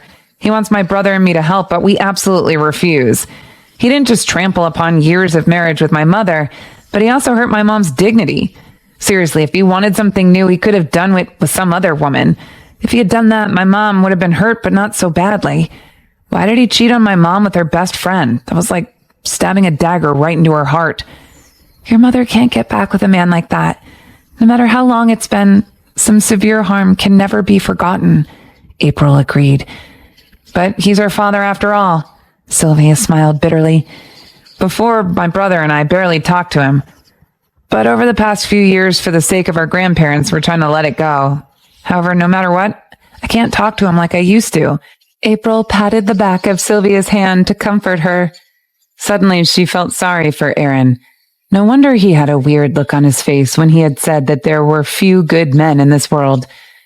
What about Jenica, Louise? April asked. Judging by what the woman just said, her daughter seems to still be in touch with you. Sort of. Sylvia looked ahead, blinking. We grew up together. We're friends, and she's a nice person. However, we don't tell each other everything like we used to.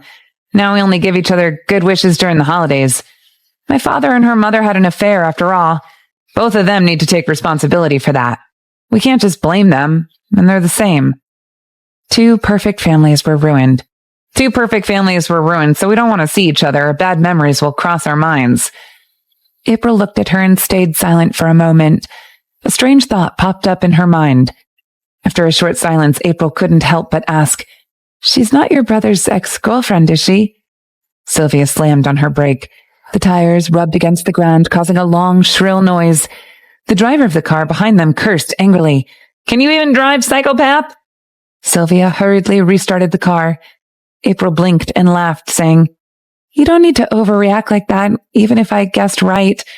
Sylvia glanced back at her and stuttered, I was just too surprised. You're too good. How could you even guess that? Did my brother tell you something? No, just girl's intuition. April smiled, but felt a little heavy-hearted. Somehow she was a little uncomfortable. Also, I noticed that earlier when mentioning her daughter, you had a strange look on your face, and you paused slightly. Sylvia tried to recall what she had said earlier, but to no avail. She thought, my brother has found a detective, not a girlfriend. April, I think you shouldn't go, Dubbin. You should just come with me to work at the police station after you graduate, Sylvia said earnestly. Wait till Jeremy returns. I believe you'll become just as sensitive as me one day. April shrugged and laughed. Actually, it makes sense. After all, you grew up together. Must have been easy to develop feelings for one another. It's the same with you and Jeremy. You got engaged so early on. Furthermore, your families already know each other. It's just like in the TV shows. After all, TV shows stem from reality. Sylvia thought to herself, it could be annoying to have an overly sensitive sister-in-law. Sylvia suspected that if her brother found out that April knew about this, he would blame her for being too big-mouthed. Keep guessing, she said plainly. Your brother must have broken up with her because of what happened between your parents. April fell silent momentarily, then continued. After such an incident, your mom and Uncle Luis would never want to see each other again. How could their children bear to continue their relationship if nothing had happened? Your mom would never approve of it anyway. You guessed right, Sylvia nodded. But rest assured, that happened so long ago. My brother only has eyes for you now. I didn't say anything. April shot her a look. Sylvia was speechless. After saying so much, how could April say that she hadn't said anything? Sylvia was almost on edge. But Jenica, Richard, and your fiancé are good friends. I'll probably meet them sooner or later. April pondered aloud. Probably.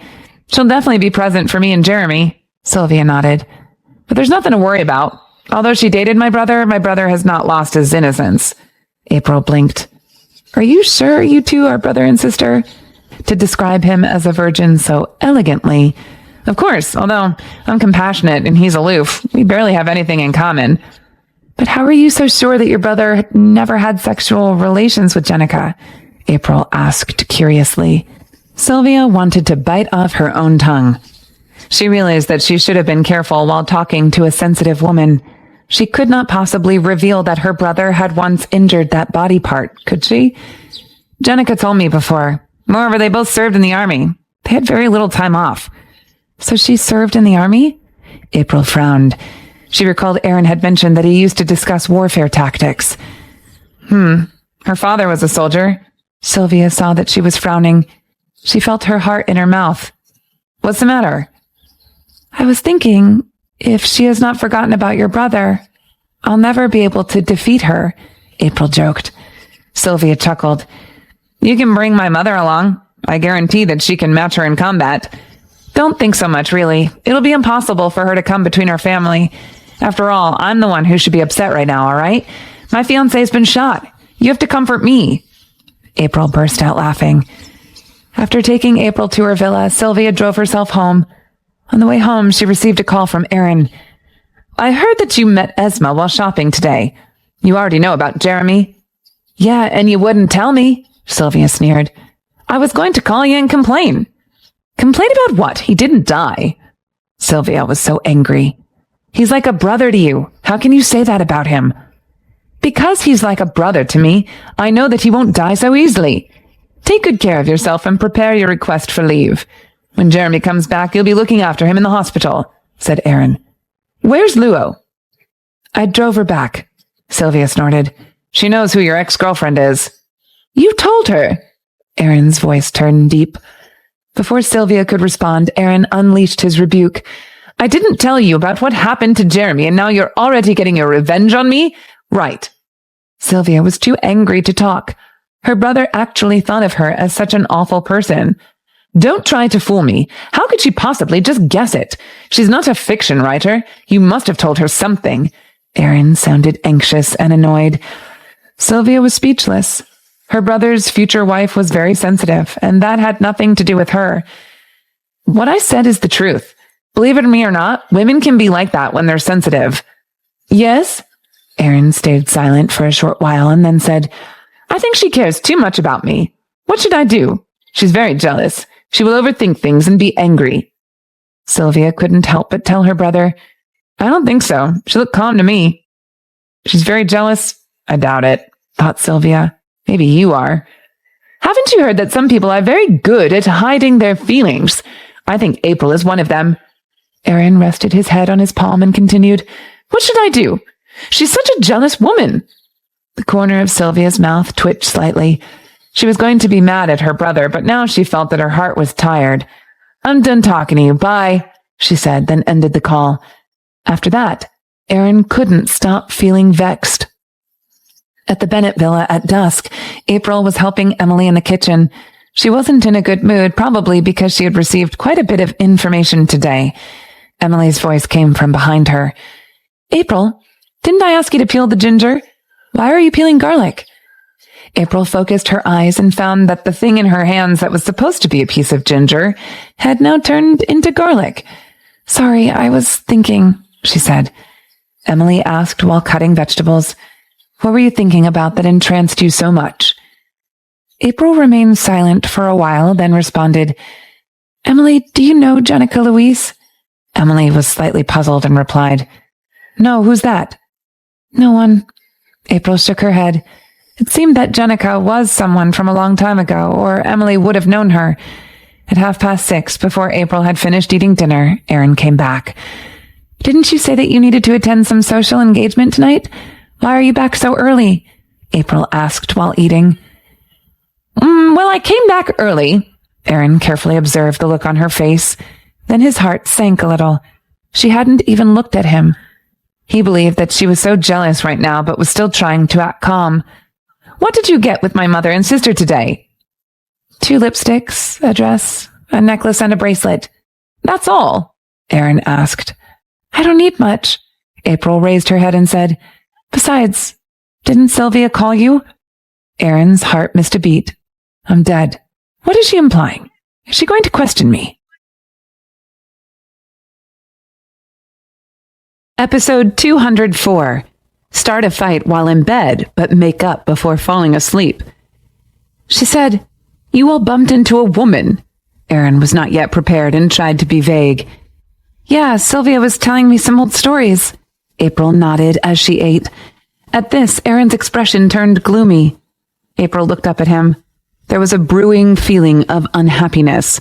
She wondered if he felt more regretful for his mother or for his own abbreviated relationship every time he reminisced about the past.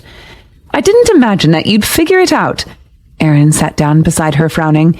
Sylvia talks too much. She's treating me like her sister-in-law. If we end up together, I'll eventually come to know about some things. April's voice quieted to a whisper. Unless you're fearful of me finding out. It wasn't anything to be proud of, Aaron said hurriedly. You're sure it isn't because of Jenica? April raised her eyebrows quizzically. Aaron's heart skipped a beat. Now that they were talking about it, he knew he had to be careful. If April ended up overly jealous, it would cast a shadow over their upcoming vacation. How could that be? Really? April blinked. You've never talked about her before. Isn't childhood love wonderful? Aaron frowned. After thinking for a while, he said, April, stop beating around the bush. I can tell that you're jealous. It's not like I don't know your personality. Ask me whatever you want to. Since when was I jealous? April wondered. She did have many questions, but she had already asked so many of them. April said, I'm not like you. You get unreasonably jealous. Aaron's eyes widened in indignance. You can't simply put the crown of blame on me in order to dispute your jealousy. I think we both know who the jealous one is here. How unashamed are you? April thought. She looked down and inhaled deeply and returned to the original topic. Please answer my questions. Aaron stared blankly for a few seconds before recalling her earlier questions. These are the things of the past. There's nothing much to say. You didn't tell me about Isaac voluntarily. I had to find them out from other people. Let's call it even. This was not the answer April was looking for, but she could not dispute that. But do you still like her? Aaron put both his hands on the table. The corners of his lips curled into a smile. You still deny that you're jealous, but I sense so much jealousy behind this question. April buried her face in her hands. Her desire to beat him up had returned after a long absence. All right, stop managing things. I have you now. I'm not a man who messes around. I'm loyal. I'm loyal to the party. I'm loyal to the country. And I'm loyal to my family. I'll always take responsibility. Aaron chuckled. April was speechless. Who cared if he was loyal to his party or country? Suddenly, April felt as if her whole body were aflame. She should not have asked this pervert. Yeah, she laughed sarcastically. She was not planning on asking, but now he seemed too deserving of a beating. Before I answer your question, you need to answer mine. Aaron threw the question back at her. Has Isaac touched the private parts of your body? April stayed silent. Aaron felt extremely uncomfortable. He abruptly stood up. April's face darkened as she said, I'm asking you the questions now. Don't change the subject. I didn't. Please answer my question. Aaron stared at her silently. April was so angry she put down her chopsticks, turned and walked into the study as she really didn't want to talk to him. In the study, she began reviewing her lessons. Soon, Aaron walked in with his hands behind his back. He slowly paced before his bookshelf, seemingly trying to find a book. April ignored him. He picked a book and went out. But before long, he came back in and kept looking for books. A while later, he put the first book back onto the shelf, then took another one and left. April studied for an hour, and during that hour, Aaron came in 6 times. He walked in almost every 10 minutes to distract April. The last time he came in, April was beyond tolerant. How many times are you going to switch your book? There's so many books. It's never an easy thing to find a good one. Aaron turned and said with a proud face, But you finally found the perfect excuse to talk to me. April was speechless. He had kept coming in and out only to make her initiate the conversation. April believed that Aaron was the most shameless man she had ever seen. All right, forget it. I'll study in the guest room. April stood up. Why go to the guest room? Aren't you going to sleep with me? April didn't respond. He took the book, walked to her, and continued with a serious expression. I didn't sleep in the guest room when I was mad at you. Aren't you going too far? April raised her head and said, Are you pretending? Or do you really not know that I'm angry? Why would I be pretending? I'm a very frank, honest, and upright person, said Aaron. You're angry because you're jealous, right? I don't think you need to be jealous. I'm not in touch with her anymore. I'm not jealous of Isaac. Can't you just learn from me? April even wanted to vomit blood. You're not jealous? She thought. I think you're super jealous. I'm done talking with you. Stop bothering me. April picked up her book and prepared to leave. Aaron clasped her wrist, saying, I think you can be angry, but you have to sleep with me. Sleeping separately will affect our relationship. April thought for a moment and then replied, I can sleep with you, but I don't want to talk to you. Don't disturb me. Aaron blinked and then nodded and said, "All right." Back in the bedroom, they took showers separately. Then April turned on the TV with the remote control. Aaron sat by the desk checking the stock prices and the news with an iPad. Only the sounds from the TV could be heard. Soon after, Winnie called April. "When are you going to come back to school?" "Tomorrow." "Have you moved back into the apartment yet?" April felt guilty. Because of her, Winnie wasn't able to live in the apartment she had rented. "Yeah." "I want to know if you'll still live there or not," said Winnie. "I will.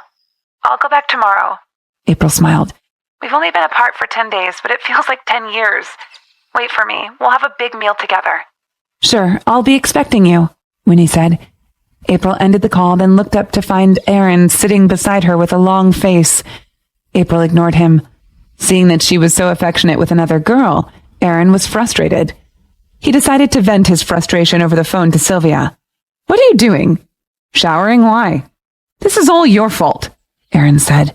"Why did you tell April all that? Now she's so jealous that she's ignoring me." April was speechless. He continued talking in front of April. "She's treating me like I don't exist. What should I do? If you lose this sister-in-law, I might find another who will rob us of our family fortune. Don't blame me then." April could not take it anymore. She snatched the phone and hung up. "I was talking to my sister. Why did you hang up?" Aaron looked at her indignantly. "You asked me not to disturb you, and I didn't. You are the one who disturbed me first." "Aaron, how old are you? Don't be childish." April was almost speechless. "Who's the childish one?" Aaron frowned. "I reserved my body for you for 29 years, but now you say that you want to move out to stay with a nobody? How dare you tell someone else that being apart from them for 10 days feels like being apart for 10 years in front of me?" April started perspiring. "Don't speak of yourself so nobly. You did not even know me before. Moreover, why are you unhappy with what I say to another woman?" "You never said anything like that when I was gone for 10 days, Aaron grumbled. April felt helpless. They had started by talking about his childhood sweetheart. How had the topic changed so drastically that it was now her fault? She knew she could not beat him in an argument, so she decided to turn off the television and go to bed. Not after long, Aaron climbed into bed beside her. He was not peaceful, however. He tossed and turned as if he was having attention deficit hyperactivity disorder. April was frustrated. "Are you sleeping or not? I still have to go to school tomorrow." "I can't sleep. I'm having an argument with my girlfriend and she's moving out to stay elsewhere." Aaron turned to face her, his dark eyes sparkling. April was speechless. Aaron wriggled back under the sheets. April watched as the wriggling mass moved closer to the foot of the bed. She did not know what he was doing until she suddenly felt a gust of warm air against the soles of her feet and a wet kiss on the top of her foot. Realizing what it was, April felt a warmth spreading across her entire body. She started wiggling her body away. "Aaron, what are you doing? Get out!" He ignored her. He continued kissing her feet and slowly moved upwards. It felt like electric shocks, drawing away all of April's energy. When he finally emerged from the covers, his head of jet black hair was messy. His face was red as if he was struggling for air, and beads of sweat covered his nose. Yet his handsome face had an air of charm. The sight of this made April's mouth turn dry. She gritted her teeth and said, "We're in the middle of an argument, okay?" "I know, so I came from the foot of the bed." Aaron's long lashes fluttered. "Isn't there an old saying that goes, 'Start a fight while in bed and make up before falling asleep'?" She realized that she was rarely impressed by anyone, but now she was honestly impressed by him. "April, stop being jealous. I'm reluctant to bring up my first relationship because it was associated with so many unhappy memories. After all, my family was torn apart and my parents became strangers." Aaron sighed. Episode 205. What should men do when women are on their period? April really wanted to say loudly that she wasn't angry because of jealousy. However, no matter how hard she tried, Aaron wouldn't believe her. Besides, Aaron's pitiful look also made her give up. "When I was 21, I was still a soldier." Aaron turned around and laid down by her side. Under the lamplight, the dimness in his eyes couldn't be hidden. "It was the most important period of my military life. We received the order from our superior. I needed to go carry out a secret mission. My superior said that as long as I completed the mission, he'd apply for a transfer for me, and I'd be promoted. However, the night before leaving, I received a message from my family. It was like thunder in a clear sky to me. Before that, I thought I was the luckiest person in the world. Aaron sighed, faced April, and continued, I was born as a blessed child. My father is from a military family, while my mother comes from business tycoons. People admired me for who I was, added with the fact that I'm outstanding and handsome. I was so perfect. Listening to his story, April was feeling a little sad at first, but now the sadness had faded away. All right, cut the unnecessary part. Talk about what's important, she said. Aaron gave her a sullen glance and replied, All of what I said is necessary. Then he lowered his eyes and carried on. But that day, my family fell apart. From the time I was little, my father taught me to protect my country, be loyal to my family, and be responsible like a man. Yet at that moment, the great father figure in my heart was suddenly shattered. In my soldier days, I saw my father as a goal to strive for. But in the end, I heard that he cheated on my mother with her best friend. He clenched his fists and said, How can such a nasty man even exist in this world? Back then, he knew that I was with Jenica. Our parents had agreed to make an arrangement for our engagement when I came back from the New Year. However, he cheated on my mother with Jenica's mother behind our backs. That was so disgusting. April had this sour feeling in her heart. It turned out that Aaron had nearly been engaged to Jenica. At the same time, she felt sorry for Aaron. After all, what his father did was a humiliation for him. I was young. My endurance was limited, however, the mission was urgent. Because I was thinking about all those family things, I couldn't focus during the mission. As a result, I was hurt badly in a battle and had to retire. Aaron couldn't hide the loneliness in his voice. I laid in bed for a month. Once I got back on my feet, I beat my dad and made him lay down for a while as well. But of course, I also made my own wounds stop bleeding again. I broke up with Jenica. Your parents divorced because of what happened. Later, when we saw each other, we both felt embarrassed. April couldn't think of a word to say. She now understood that he couldn't stay in the army because he had been affected by what happened to his family. She sighed, then rubbed his head. A while later, she asked, Didn't you have other girlfriends after that? Well, Aaron was embarrassed. Would he make himself sound less charming if he admitted that he had been single for 7 or 8 years? It had already been embarrassing enough for him to tell her that he was still a virgin. Tell the truth. April rolled her eyes. No. Aaron lowered his head like a quail. But my charm is without doubt. At least 80 girls have tried to pursue me over the past few years, but at last I was conquered by your old school yet excellent hard-to-get game. April was speechless for a moment. She could not help but ask, Are you sure it was not because you were unable to forget Jenica? Aaron was stunned. Why would you think so? April stayed quiet. Was it such an absurd thought for a man not to date for so many years? He must have been either hung up on his ex-girlfriend or abnormal. Let me ask you, do you still love Isaac? Aaron asked. I told you long ago I don't. It has been longer than 2 years since you broke up with him and you say that you don't love him anymore. It's been 7 or 8 years since I was with Jenica. Do you think I will still love her? Aaron frowned. He was starting to regret the consequences of April being jealous. April was again speechless. She then asked, Then why didn't you find another girlfriend? I felt that none of the girls who were invested in me were worthy of me. They all had problems and flaws. The smart ones could not match up to my looks. Aaron was barely able to conceal his disdain. April suddenly thought that she might have overestimated him. Why did you choose to be with me then? I don't think I am worthy of you apart from my looks. Haven't I told you before? After meeting you, I've come to understand and realize that imperfection is beauty in itself. Aaron looked deeply into her eyes. April braced herself and continued to ask, What about Jenica? Did you date her because she was perfect, or was she imperfect like me? The two of you are completely different. Aaron gave it a thought. She's the perfect type. That's why I dated her. I was the top student in every aspect back then, and so was she. We topped our academics, marksmanship, and our looks as well. Our families knew each other, and we understood each other well. I felt that our union would be beneficial for my future generation, so I agreed to date her after she confessed. April was suddenly unsure of who she pitied more, Jenica or herself. At the end of the day, Aaron had dated Jenica only because she was perfect and would serve his future generations well genetically. She also had to confess to him and wait for him to make a decision. To be deemed perfect by him, however, she must have been a really outstanding person. All right, let's sleep.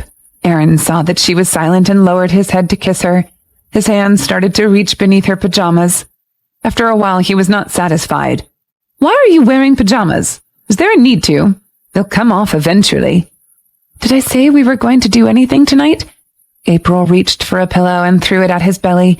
She kicked out with her legs, pushing him to the edge of the bed. You're sleeping on the sofa tonight. Aaron was startled. Why? Wasn't I quite clear earlier? Yes, you were, but I'm not happy with you tonight. Do you have a problem with that? April stared at him. You're being unreasonable. Aaron was beginning to feel a little upset. Yes, whose fault is that I'm imperfect? Imperfect women tend to be unreasonable. April chuckled sarcastically. Aaron looked at her for a while before dragging himself over to the sofa glumly with a humph. Unable to stretch his long legs out on the 5-foot-long sofa, Aaron could only curl himself into a ball and drape the blanket over his stomach. April had no sympathy for him. She covered her head with the blanket and stayed grumpy for quite a while before falling asleep. The next morning, she was awakened by an uncomfortable feeling in her belly. She sat up and found a large blood stain on the bed. She was startled at first, but then she felt extremely embarrassed. She remembered that her period was supposed to start in a few days, but now it had come ahead of time. Was this because she had been so angry last night? Aaron wasn't awake yet. She sneakily took the sheet to the bathroom. She put on clean clothes, then began washing the sheet. Before she had finished, Aaron suddenly came in. He had a sour look on his face, and his back hurt from sleeping on the couch. He was very unhappy, so he hadn't planned on talking to April. However, as he turned his head to find that April was washing a blood-stained sheet, he instantly became nervous. Did you bleed? Are you hurt? He hurriedly walked over and held her hand. April blushed and turned to give him a threatening glance. He was puzzled for a while and then realized what had happened. I remember. Women bleed every month. April didn't know what to say. Her dates had started early because of this silly man. She didn't want to talk to him, but continued washing the sheet. Let Emily do it. Aaron decided to make peace with her. Women need to be pardoned while they were on their period. No, how can I let anyone else do this for me? April said in a muffled voice. It's just some blood. Why are you shy? Aaron didn't understand. Let me help you. No need. I'm finishing, April continued. Aaron watched her for a while, feeling very helpless. He had only had 2 relationships so far. During the first one, he was in the army, focused on his military life, and rarely cared about woman stuff. So, as his second relationship started, he still knew nothing about these things. He spent a while watching April, then went downstairs. Seeing that he had just left like that, April felt even more unhappy and more uncomfortable, as if she had a fire burning in her heart. She even got misty-eyed. She guessed that she was really sensitive and fragile during her period, as even this small thing made her want to cry. Emily, who was preparing breakfast in the kitchen, saw Aaron come in. Aaron, just wait for a few more minutes, she hurriedly said. Breakfast is almost ready. Oh, no rush. Take your time. I just want to ask you a few questions. Aaron thought for a moment and then said, What should men do when women are on their period? Emily paused for a second. After she understood Aaron's meaning, her chubby face blushed slightly. Aaron is getting more and more thick-skinned, she thought. She was older than he was, but this kind of question could still make her shy. Madam is all about making money, so I guess she didn't manage to fulfill some of her responsibilities. I need to help Aaron. She coughed slightly, then responded stutteringly. Aaron, when a woman is on her period, her body will be in the most fragile state. During this time, sexual intercourse needs to be forbidden because it might cause infection or extend the period, and that would cause more blood loss. The more blood she loses, the weaker her body will become. You need to understand, if you have to, well, do it. You should just solve the problem yourself, like you used to. After saying that, she glanced at Aaron's hands. She had made it clear enough. Aaron was listening carefully at first, but soon he sensed that something wasn't right. At last, his face darkened completely. What kind of a person do you think I am? Of course I understand that. I mean, How should I treat her? Aaron, couldn't you have made your question clear sooner? Emily complained.